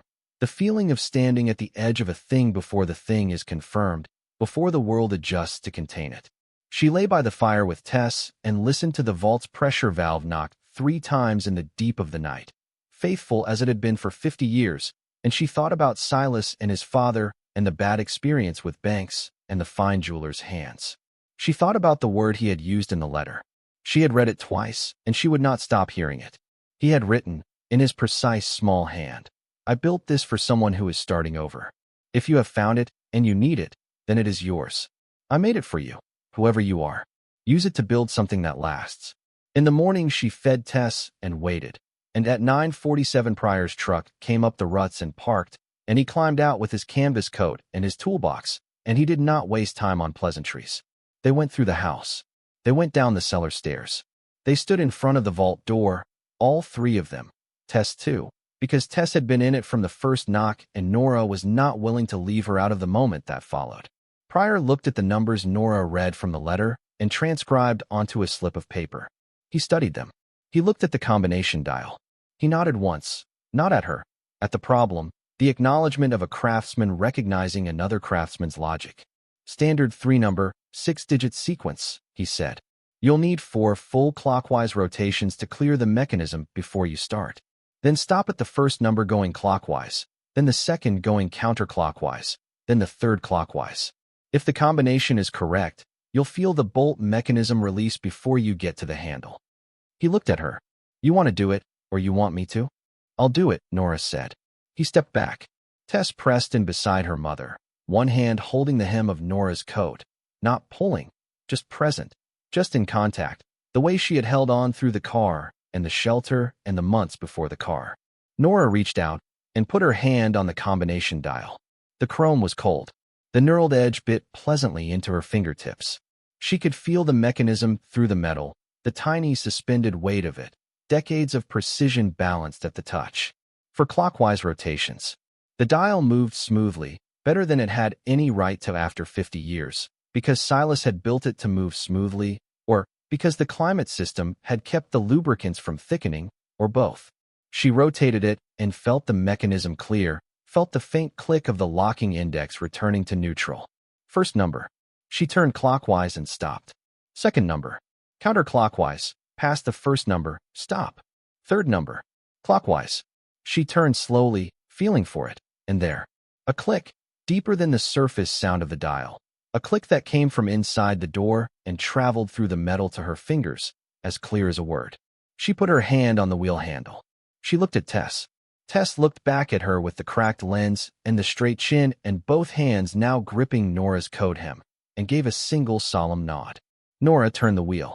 It moved, stiffly at first, 50 years of stillness resisting the turn, and then the bolts released, one after another, each one a distinct mechanical exhalation as steel drew back from steel, and the door swung outward, and the air that came out was the air of a different time. It was dry and cold and clean in the way that nothing exposed to the outside world is clean, because nothing had breathed it or rained into it or disturbed it in 50 years.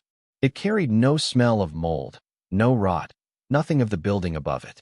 It smelled faintly of metal and paper and the mineral neutrality of preserved things. The climate system had done its work. Pryor put his flashlight into the vault ahead of them and then stepped aside, and Nora walked in. The vault was 4 feet deep, 3 feet wide, and 7 feet tall, a narrow room with shelves on both sides, built-in, steel-bracketed, running floor to ceiling. And the shelves were full. On the left side, stacked in neat rows with the fastidiousness of a jeweler, were gold bars. Small ones, the kind called kilo bars, each one approximately 32 troy ounces, each one in a clear polythene sleeve over a paper card with neat handwritten numbers. She counted the rows with the flashlight, 10 bars to a row, rows above rows, The shelf on the left side of the vault stacked 6 shelves high. She could not count them all from where she stood without going shelf by shelf, but the gold caught the flashlight beam and multiplied it, and the whole left side of the vault glowed with a warmth that had nothing to do with temperature. On the right side, in sealed archival boxes of the kind she recognized from museum exhibits, the kind made specifically to hold and preserve over time, were coins. Not loose coins but collections, each in its own labeled case, cases stacked with care. She could read some of the labels from where she stood. Morgan dollars. St. Gaudens 20s. Pre-1933 gold eagles. Dates that went back to the 19th century. There were dozens of cases, stacked in rows that reached her shoulder. And at the far end of the vault, on a narrow shelf at eye level, above the gold and the coins, there was a stack of envelopes. She counted 12, each one sealed, each one dated in the same small handwriting. The top one was dated 1975. The bottom one 2001, the same year he had given Ruth's husband the other letter. She reached for the first envelope and stopped. Her hands were not shaking, which surprised her. She had expected them to shake. Tess had followed her in and was standing pressed against her side, looking at the gold bars with an expression that was trying very hard not to be the open awe it was. The flashlight was warm across both of them. Behind them, at the vault door, Abe Pryor stood without speaking, the way a good witness stands, present but not interfering, understanding that this moment belonged to the two people inside it. Nora took down the first envelope and turned it over. On the back, in Silas Reeves's handwriting, a single line. For whoever opens this, I hope you needed it. She did not open it right away. She stood in the dry, clean cold of the vault with her daughter pressed against her side, and the gold throwing back the flashlight and 50 years of waiting ending around her with the quiet of a long-held breath released.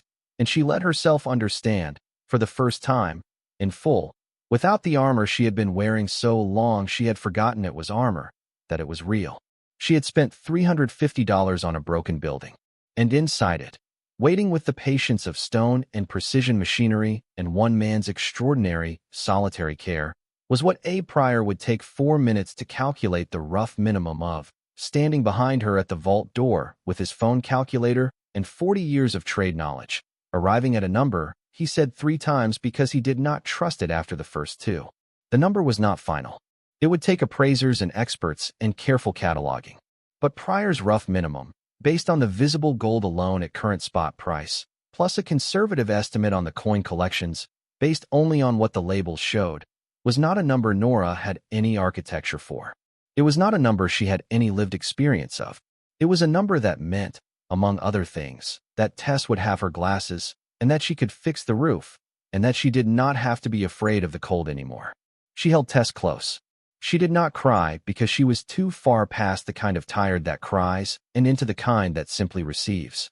She held her daughter in the vault that Silas Reeves had built for someone starting over, and she looked at the gold in the flashlight beam, and she thought about the knocking that had led them here, the faithful mechanical knock of a pressure valve running on a timer in the dark for 50 years, keeping something alive until the right person came.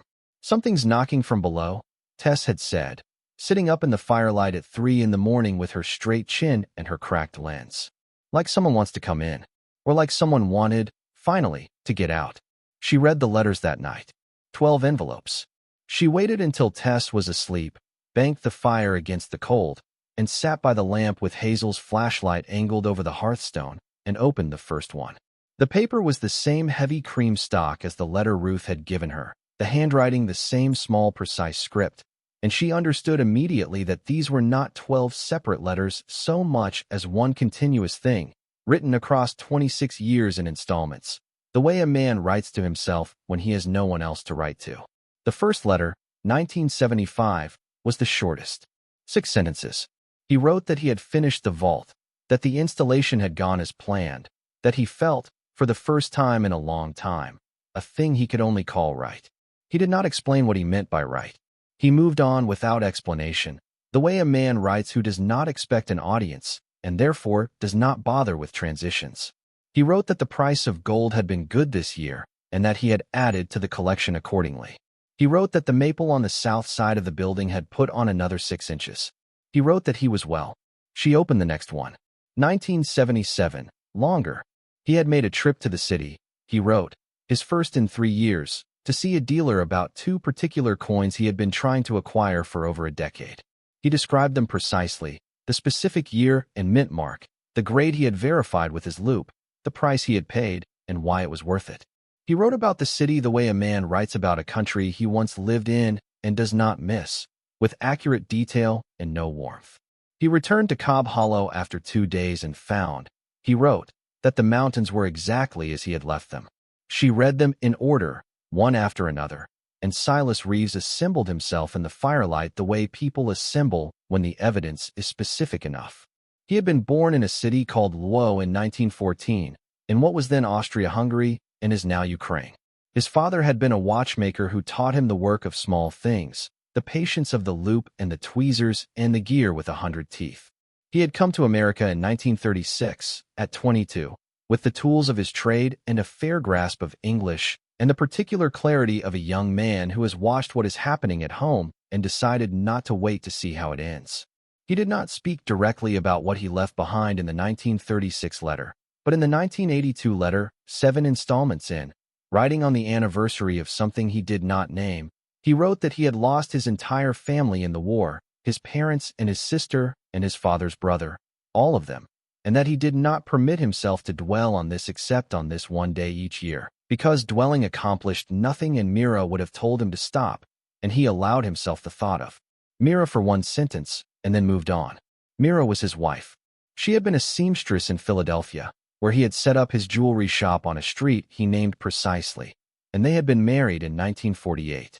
She died in 1958, a sentence in the 1985 letter, spare and final, 10 years gone before he could bring himself to write it down. They had no children. He wrote, in that same 1985 letter, that this had been the great sorrow of his life, and that he had spent 30 years deciding who should have what he had built, and that he had not yet found an answer he trusted.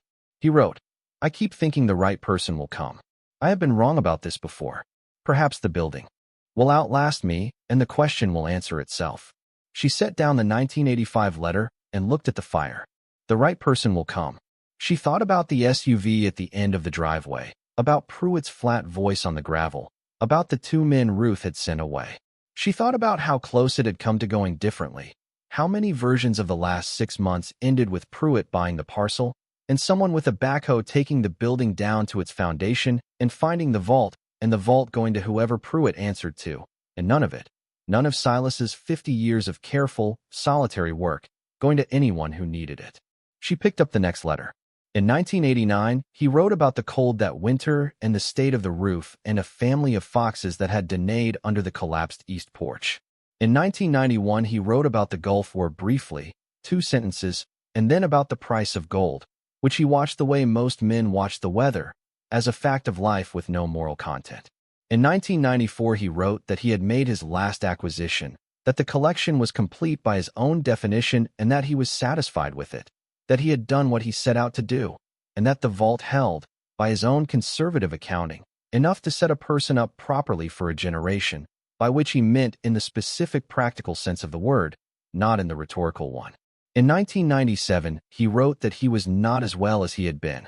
He did not specify. He wrote about the building, the repairs needed, the repairs he was still able to do himself, and the ones he was putting off.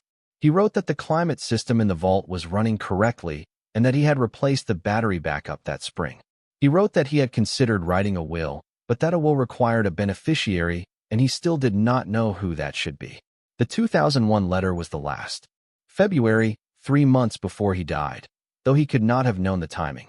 He wrote that he had given an envelope to the pastor, that he had done what he could to put a direction on things, that he hoped whoever came would understand that the building and what was in it were not separate things and should not be treated as separate things. The building was the point as much as the vault was. The building was where a person could live and work and be left alone by the world long enough to figure out what they were doing. He wrote, I have been happy here. I did not think I would be, after everything, but I have been. That is worth saying. And at the bottom, in smaller letters than the rest, as if written after a pause, if you are reading this, you found it. I am glad. Do not let them take it from you. Use it to build something that lasts longer than a single life. She folded the last letter and put it back in its envelope, and stacked all 12 in order on the hearthstone and sat looking at them for a while.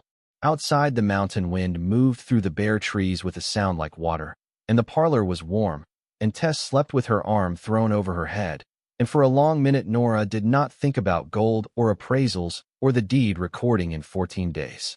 She just sat with the weight of it, the weight of a man she had never met who had spent his life building something for someone he could not name, and she let herself understand what it meant to be that person.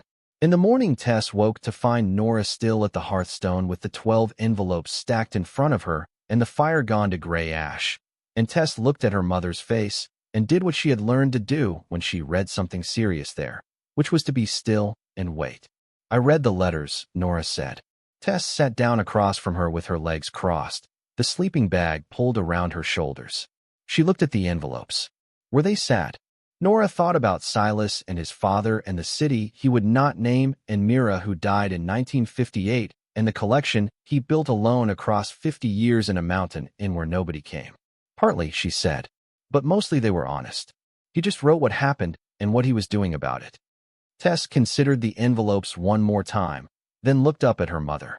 "Is what's in the vault really ours?" "It is." "How much is it?" Nora had not said a number aloud yet to anyone. She had thought it and written it and looked at it in Patricia's notebook and still had not said it aloud, because there is a difference between a thing you have read and a thing you have said. She said the number. Tessa's face went through several things quickly and settled on the one she usually settled on when the world gave her something too large to immediately categorize, which was thoughtful. "Is that a lot?" she asked, not rhetorically, but because she genuinely wanted calibration. "Yes, baby," Nora said. "That is a lot." Tess thought about this for a long moment. Then she said, "Can we fix the roof?" And Nora started laughing. The helpless kind, the kind that comes up from somewhere below the chest. And she pulled her daughter close and held her while the fire was cold and the mountain light came thin through the parlor window, and the vault waited in the cellar below them, patient as it had always been. She called Abe Pryor that morning. She told him she had the combination and had opened the vault and described what she had seen. He was quiet for a long count. Then he said she needed 2 appraisers, independent of each other, and he would send her names. He said she should not move anything from the vault until the appraisers had seen it in place. He said she should document everything with photographs before any piece was touched. He said, and his voice was careful in a way that told her this was the thing he most wanted her to hear, that she should have a lawyer before any of this became public, because the second any number with the right number of zeros attached to it left this cellar, the world would change in ways she might not be expecting. She wrote down the names he gave her. She called Eli next, because Eli was the one who had said keep your head down till then, and she wanted to know how many days were left. 11 days, Eli said. "Are you all right up there?" She said she was. She called a lawyer from the county seat who did property work, a woman named Patricia Drum, who came up the mountain road in a clean 4-wheel drive sedan and walked through the inn without commentary and went down into the cellar and looked at the vault door and the vault interior with the same still-faced professional attention that Pryor had brought. And then she came back up and sat at the table Nora had salvaged and cleaned for the kitchen and drank the coffee Nora made on the camp stove and laid out what needed to happen. "Title records first," Patricia said. 11 days, and it's recorded. Nothing Pruitt or anyone connected to him can do about a clean title once it's in the record. After that, you're protected. She looked at her notes. "The vault's contents are yours under the deed. It's a fixture of the property and was present at the time of sale. The county had the property assessed and offered it with the vault in place. They knew it was there." She tapped her pen on the table. "That's important. The county knew the vault was there. It was an assessed feature of the property. They sold the property as is.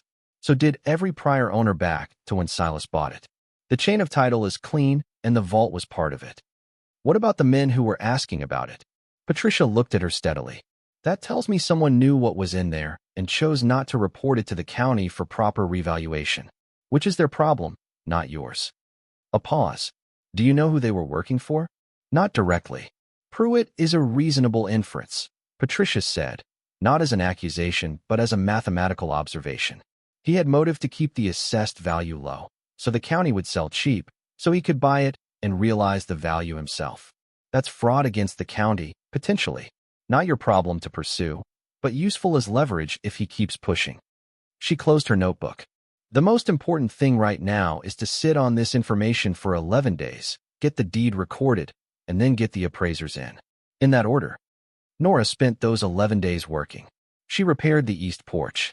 She patched the worst sections of the roof with materials she bought on credit against what was coming, a decision that cost her nothing but the acknowledgement that she was no longer a person betting on nothing. She cut and stacked wood. She got the hand pump in the yard working, which took 2 days and a set of leather washers she had to drive 40 miles to find, but which, when she finally primed it and the water came up cold and clean from the mountain aquifer below, made Tess jump up and down in the yard until she was out of breath.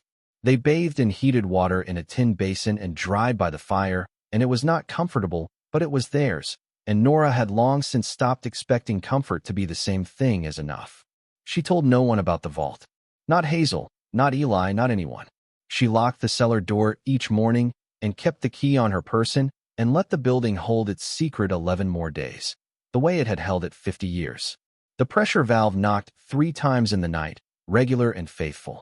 She no longer needed to explain it to Tess. The girl had taken to calling it the clock, and she would lie in her sleeping bag at night and count to herself after the 3 knocks, measuring some private interval, and drift off to sleep in the middle of counting.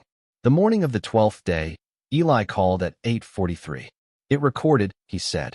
As of 7:52 this morning, the Larkin property belongs to Nora Vance, free and clear, in the permanent record of the county. A brief pause. Congratulations. For real this time. She thanked him. She hung up. She sat with the phone in her hands for 1 minute and let herself feel the full length of the road that had ended at this morning. The car and the shelter and the cold and the bad math that never came out right. And then she stood up and went to the cellar and unlocked the door and went down and stood in front of the vault and turned the wheel. She called Patricia Drum. She called Abe Pryor. She said, "It's time." The first appraiser arrived 3 days later, a man named Gordon Hess from a firm in the city that specialized in precious metals and bullion. He came with a colleague in a black case full of instruments, and he worked for 4 hours in the cellar, handling each gold bar with gloved hands and a scale and a fluorescent light, cataloging each one, checking the hallmarks, testing the purity. He did not speak while he worked except to call numbers to his colleague, who wrote them down. When he was finished, he came up and accepted the coffee Nora offered and looked at his notes and did the calculation and told her the figure. She made him say it again. He said it again. The gold alone, at current spot prices, after verifying the purity of every bar, came to $61 million. She sat with that. She let it sit with her the way Silas had sat with the things he could not change. 61 million for the gold. The coins were a different calculation, and for that she needed the second appraiser, who came the following week. His name was Raymond Chu, and he had been appraising numismatic collections for 30 years, and when Patricia had called his firm and described the collection in general terms, he had driven 4 hours without an appointment and arrived at 7 in the morning.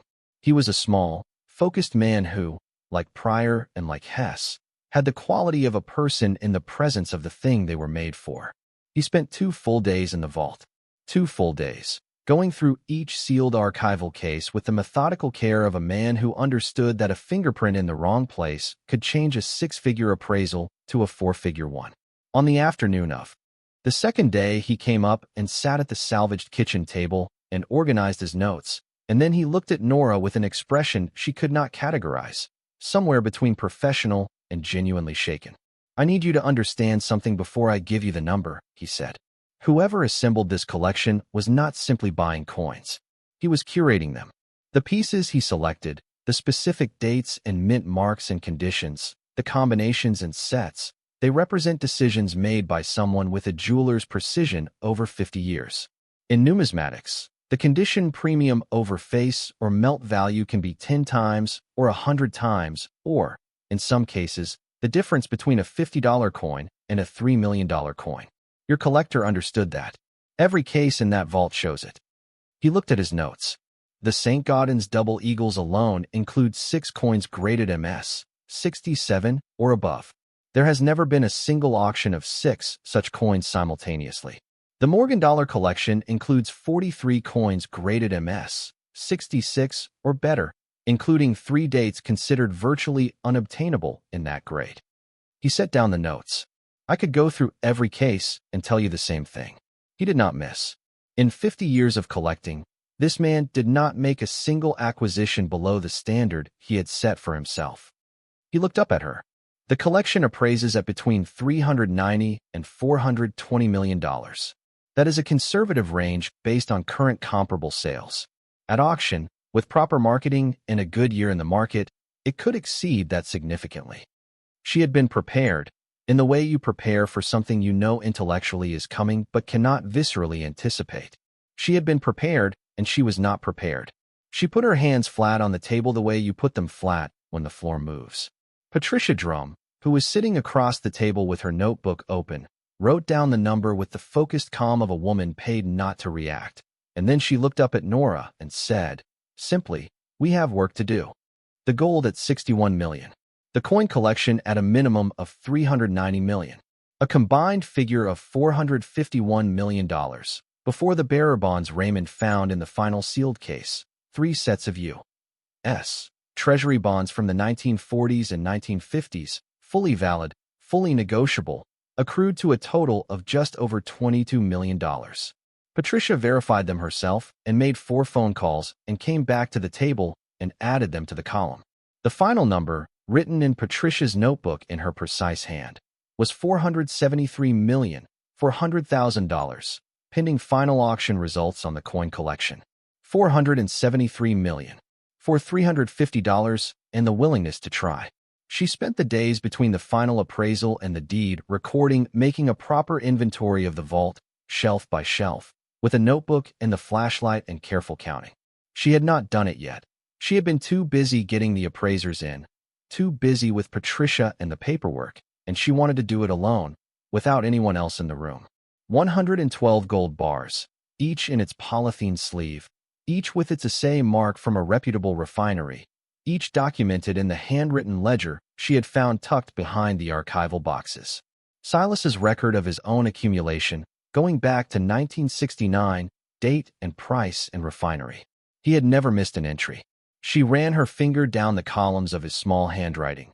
30 years of Fridays at the desk, the same precision he brought to the jewelry work, the same care that had kept the vault mechanism smooth and the climate system running, and the 12 letters sealed in their envelopes in the right order.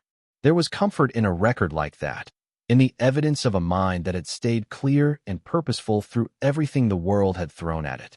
With a letter on firm letterhead alleging that the county auction had failed to properly disclose the value of the vault as a fixture and requesting that the sale be voided and the property returned to public auction. Patricia had the response ready before the lawyer finished presenting the letter. She handed over a copy of the county's own assessment records, showing the vault listed as an existing structure, sold as is with the property, and she attached the relevant section of state property law regarding the as-is sale of assessed structures, and she attached the statements from Eli and 2 other county employees confirming that the vault's existence was known at the time of listing. And she told the lawyer pleasantly that if his client wished to pursue this further, she would be filing a countersuit alleging fraud against the county for suppressing the vault's value during the assessment period, based on testimony she had from 2 Cobb Hollow residents regarding city men asking questions about the vault in the years preceding the sale. The lawyer went back to his car. He did not come back. Pruitt himself called her cell phone that evening. She almost did not answer. Then she answered. "You should have taken the $8,000, he said. "Probably," she agreed. A long silence on his end, the silence of a man staring at the cost of his own contempt. "What are you going to do with it?" "Build something that lasts," she said, and hung up. He did not call again. Patricia heard through channels, 2 weeks later, that Pruitt was being looked at by the county for his role in suppressing the vault's assessed value, which was a slow process and might or might not go anywhere, but which was enough to keep him occupied and quiet for the foreseeable future. The town found out the way towns find out, which is to say through a dozen separate conversations that each person having them believes is private. Hazel heard it from Eli's mother, who heard it from Eli, who had technically said nothing, but whose expression the morning he called to report the recording had said everything a person needed to know. The canvas coat men from the auction heard it from Hazel. The woman who ran the post office heard it from the canvas coat men. By the time Nora drove into Cobb Hollow for supplies 2 weeks after the appraisers had finished, The town had arranged its knowledge the way a mountain arranges its weather, from the top down, and every person who saw her looked at her with a different expression than they had before. Not reverence. She did not want reverence, and would not have known what to do with it. What they gave her was something quieter, a look that said, "We understand now," and perhaps, underneath that, "We are glad it was you." The canvas coat man outside the gas station gave her the same small nod he had given at the auction, identical in its economy, but this time something else moved in his eyes before he looked away, something that might have been the acknowledgement that a wrong had been righted in a world that righted very few of them. The man who owned the gas station, who had not spoken 2 words to her since she arrived in Cobb Hollow, came out from behind the counter and shook her hand and said that if she ever needed the road cleared in winter, she should call him first. He had a plow. The woman from the post office, who had been receiving her certified mail with the blank courtesy of a person who does not wish to be involved, held the door open for her on the way out and said the new roof looked good from the road. Small things. The specific currency of a small town deciding to let someone in. Hazel, when Nora came through the door, did not say anything at first. She looked at her over the reading glasses for a long moment, and then she came around the counter and she put her arms around Nora and held on, briefly, the embrace of a woman who does not give them lightly. And when she stepped back, her eyes were bright, but her voice was dry as always. 40 years, Hazel said. That house sat there 40 years, and the county couldn't give it away. And it was waiting on somebody the whole time. She went back to her stool. She picked up her pen. Root beer barrel, she said to Tess. Tess accepted the candy with both hands. Pruitt himself left the county in November, according to what the canvas coat men said, though nobody reported this to Nora directly. She heard it third hand and did not ask for the fourth hand. What she knew was that his calls stopped and his lawyer's letters stopped, and the silver SUV never appeared at the end of the driveway again, and she let that be enough. The county's investigation into the suppressed assessment moved at its own pace, which was the pace of county investigations everywhere, slow and grinding and impersonal. Patricia said it would likely resolve into a fine and a negotiated settlement, and that Nora did not need to be involved, and she was not. What she thought about, when she thought about Pruitt at all, was the look on his face at the auction when the clerk told him the policy had changed. The moment the machinery he had been relying on stopped working, and he looked around the room for something to blame and found only himself. She did not feel satisfaction about that, exactly. She felt something closer to the calm that comes after a storm has done what storms do and left the air clear. The first thing Nora bought, the first purchase from the first tranche of funds that Patricia helped her access while the collection went to auction, was a pair of glasses for Tess. She drove her daughter 40 miles to the optometrist on a Tuesday morning in December and sat in the waiting room with a magazine she did not read, while a woman with kind hands fitted frames to the girl's face and put the new lenses in and set them on her nose. And Tess turned and looked at her mother across the room, and her face did the thing faces do when the world suddenly comes in from wherever it has been, sharp and bright, and present where it was blurred before. "Mama," Tess said, "I can see the trees." "What were you seeing before?" Tess considered this with the seriousness she gave to large questions. "Shapes," she said. "I thought that's what trees look like." Nora paid the bill in cash, which was a thing she had not been able to do in 2 years, and she felt the specific weight of it, the mundane, ordinary miracle of paying for a necessary thing without doing arithmetic first. She tucked the receipt into her coat, next to where the deed had lived for 30 days, and she drove her daughter back up the mountain road with the new glasses straight on the girl's nose and Tess, narrating the trees and the rocks, and the deer with the precise vocabulary of someone meeting them for the first time. She fixed the roof through January, hiring a crew from the valley because the scale of it was beyond what she could do alone, directing the work herself because she knew the building now. She knew its logic, she knew where it wanted to go and where it was fighting her. She had the east wing demolished down to the sound structure and rebuilt from the frame, because there was no saving what the water had done, and she was no longer building on nothing and could afford to be honest about what could and could not be saved.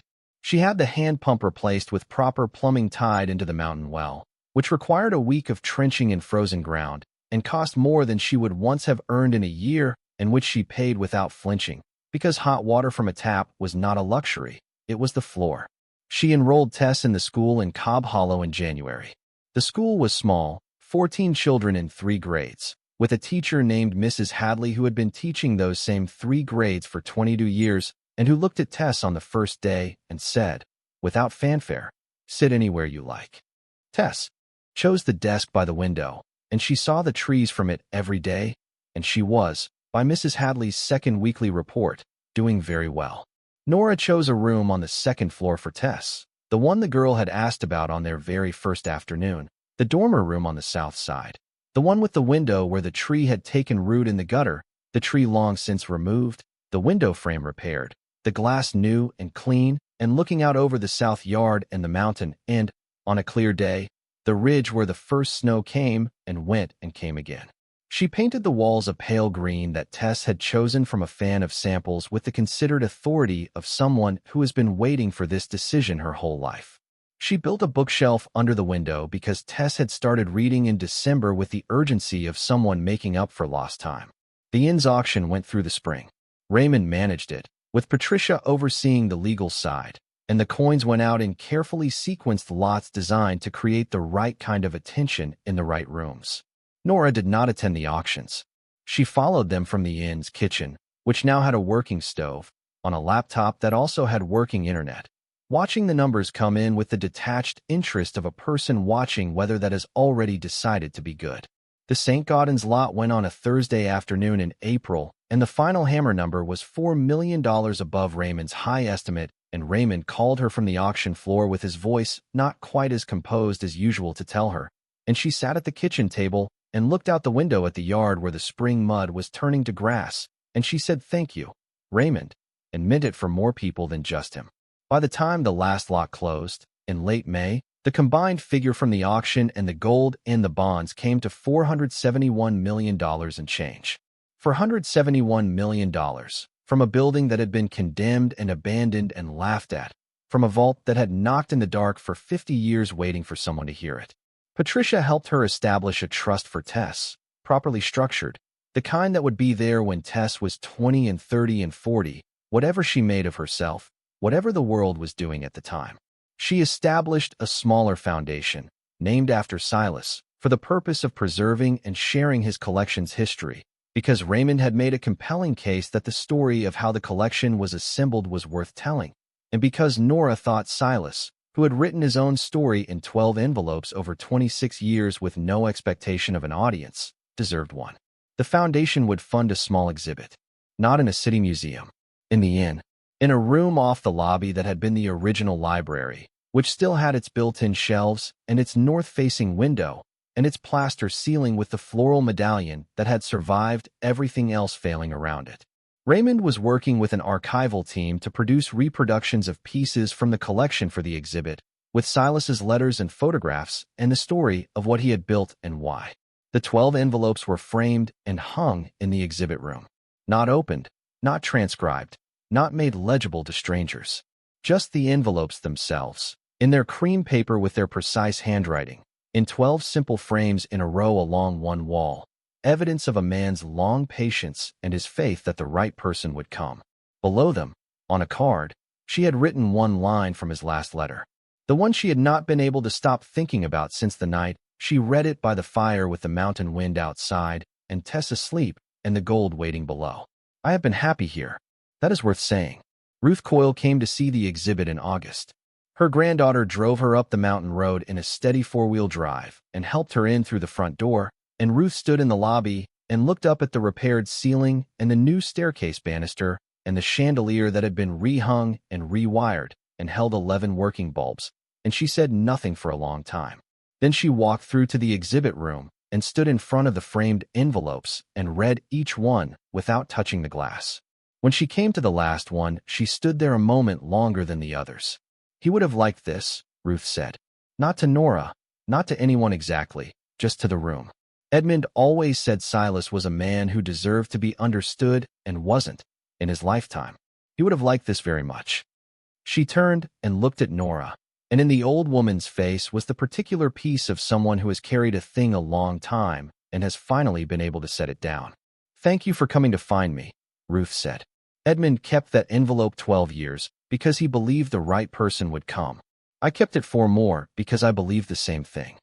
She looked at Tess, who was standing near the vault door with the careful attention she gave to everything now that she could see it properly. "I think Edmund would say we were right." Tess looked back at her with the new glasses straight on her nose and said, with the gravity of someone who had thought about this, "The clock kept running until we got here." Ruth looked at her for a moment. Then she looked at Nora. "Clock," she said. "The pressure valve," Nora said. "She's been calling it the clock since the first night." Ruth considered this. "That's exactly right," she said, with a firmness that left no room for disagreement. That's exactly what it was. She reopened the inn in June, tentatively, with 4 rooms ready and the breakfast menu limited to what she could manage alone. She put a listing online. She did not advertise the vault or the story, not yet, though the story had circulated in the way stories do, and some people came because of it, curious and respectful and willing to climb a mountain road to see a place that had kept a secret 50 years. The rooms she had put right first were the ones that faced south and west, the ones with the long view of the ridge and the afternoon light, because light was the thing the building had in abundance, and the thing she had missed most in the years of small dark rooms and emergency shelter fluorescence. She had stripped the wallpaper in those rooms down to the plaster and repainted in colors she chose the way she had always given attention to work that mattered, the pale blue-gray of a November sky, the off-white of fresh plaster, the deep green she mixed herself until it matched the hillside color in early spring when the new growth is just coming in. She made the beds with heavy cotton she ironed by hand because she had learned, in 18 rooms a shift for 4 years, that a press sheet is a thing a tired person feels before they see it.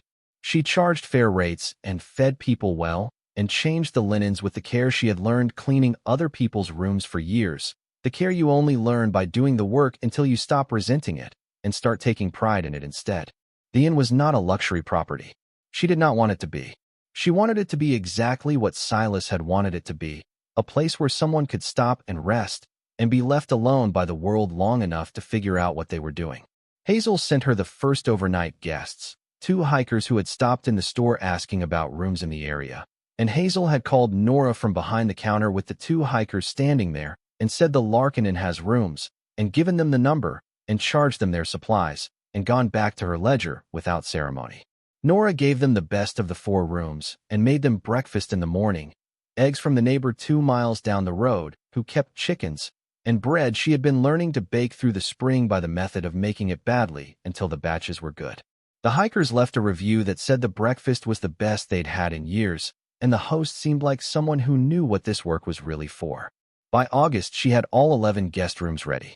By September, she was full most weekends and comfortable midweek, and she had hired a woman from the town to help with the rooms on busy mornings, a quiet arrangement that gave the woman steady work and gave Nora the hours she needed to keep the building running and to sit with Tess in the evenings and eat a real dinner at the kitchen table like people who had somewhere to be. Summer turned.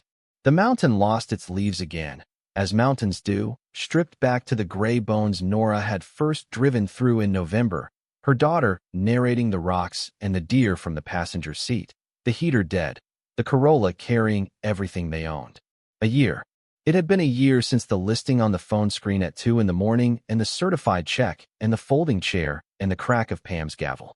1 year between that floor and this one. On an evening in late October, after the last guests had gone in for the night, and the kitchen was clean and the fire in the lobby hearth was the good settled fire of a room that knows what it is, Nora and Tess sat on the repaired porch in the cold and looked at the sky. The stars were out in their thousands. Very close. The way the postcard promised, the postcard she had found when she was searching for the building that would save them, written in careful fountain pen by a stranger 100 years ago. They are very close. She had kept the image of that postcard on her phone, first because she needed it to believe, and then because she wanted to remember what needing it had felt like. Tess had her new glasses and her green room and her desk by the window and Mrs. Hadley's classroom, and she sat with her feet tucked under her on the porch chair and looked up at the sky and pointed out the things she had been learning from the book Mrs. Hadley had given her. That one is Cassiopeia. That is the Pleiades. That one moves, see, it moves if you watch it long enough. Nora watched it. It did move, slowly, crossing the gap between 2 branches of the old maple that still stood at the south corner of the building. The one Silas had measured by hand in 1975 and noted had put on 6 inches, now taller than the roof, steady and without hurry. Below them the cellar was quiet. The climate system had been serviced and was running properly now, silently, no more pressure valve knocking, no more 3 slow beats in the dark of the night. She had fixed it because it no longer needed to call out to anyone. Its purpose was still the same, still keeping the exhibit room's conditions stable, still protecting what was there to be protected. But it had finished waiting. The vault door stood open now, the way Patricia had recommended and the preservation team had confirmed was best. The beautiful heavy mosseler door pinned back on its hinges so that the room behind it was visible to anyone who came through. The empty shelves clean and documented. The wall placard explaining what had stood on every shelf and for how long and how it had come to be there and where it was now.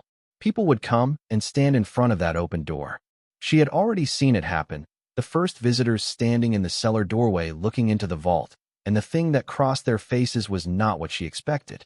It was not the calculation she had seen on Pruitt's face or the hunger she had seen on the faces of the men Ruth had turned away. It was something quieter. People looked at the empty vault, and they felt what you feel when you understand that a thing was saved. Not for a bank, not for a market, for a person, for someone who was starting over, for someone the builder had never met but had spent his entire life making space for. She had put one last thing in the vault, on the empty shelf at eye level where the envelopes had been. A photograph. She had found it in a box in the attic, in an old trunk with a lock that the ring of and keys finally opened, and inside the trunk were things that told a small piece of the life Silas had lived in these rooms. A pocket watch, his jeweler's loop in a velvet case, a prayer book worn soft with handling, and a photograph. Black and white. A man in his 40s maybe, standing at the front door of the Larkin Inn in summer, the porch full and the sign bright and the mountains behind him, squinting into the sun with one hand raised to shade his eyes and the other resting on the door frame. Fine hands. The hands of a man who could do small, careful work. He was not smiling exactly, but there was something in his posture, something in the set of his shoulders, that read, even in a faded black and white photograph from 50 years ago, as a man who has found the place he was going to stay. She had framed it and put it on the shelf, and below it, on a small card, she had written his name. Silas Reeves. And underneath, he built this for someone starting over. We try to be worthy of it. Tess leaned against Nora's side on the porch and pointed out one more star, and then went quiet. And the quiet lengthened into the drowsy quiet of a child letting the day go. And Nora put her arm around her daughter and felt the weight of her settle, familiar and particular, the specific gravity of this one small person who was her whole reason, who had sat up in the firelight on their first night here and listened to something nobody else was listening for and said, with 6-year-old certainty, "Mama, something's knocking from below." Something had been. Something patient and mechanical and faithful, running on a timer in the dark for 50 years, doing the only thing it knew how to do, which was to preserve what was there until the right person came. Nora thought about Silas writing in 1985 that the right person would come and that perhaps the building would outlast him and the question would answer itself. It had outlasted him. The question had answered itself, in the form of a homeless woman and her daughter, in the form of a car with a dead heater and a phone screen at 2 in the morning and a certified check that took every dollar she had. The answer had not looked like what he might have imagined. She doubted he had imagined well when it came to this. People who spend their whole lives waiting for something rarely imagine it right, because the imagining is a part of the waiting and the thing itself, when it comes, has nothing to do with imagination. It just arrives, ordinary and particular and real, and you either reach for it or you do not. She had reached for it. She had reached for it with $350 and nothing left to lose, and the building had been waiting, and the vault had been waiting, and somewhere in the 12 envelopes on the exhibit room wall, Silas Reeves had been waiting too, as patient as the gold he had carried across an ocean in his mind for 60 years before he could afford to hold it in his hands. The maple moved in the wind. The stars held their positions, or appeared to. Tess was asleep. Nora pulled her daughter close in the cold and looked up at the close bright sky and felt, completely, and without apology, the thing she had been told she had no business feeling for most of the last 2 years. She felt right. Not lucky, not grateful in the performed way, not vindicated in the way that requires an audience. Just right, in the plain sense of the word, in the sense that Silas had used it in his first letter, The sense she had understood immediately because she had been waiting to feel it for longer than she had words for. This was their home. It had been waiting for them. And they were here. Thank you so much for watching until the end. If you love this story, check out the other videos on your screen now. I think you'll really enjoy them. And don't forget to subscribe if you haven't already. See you in the next story.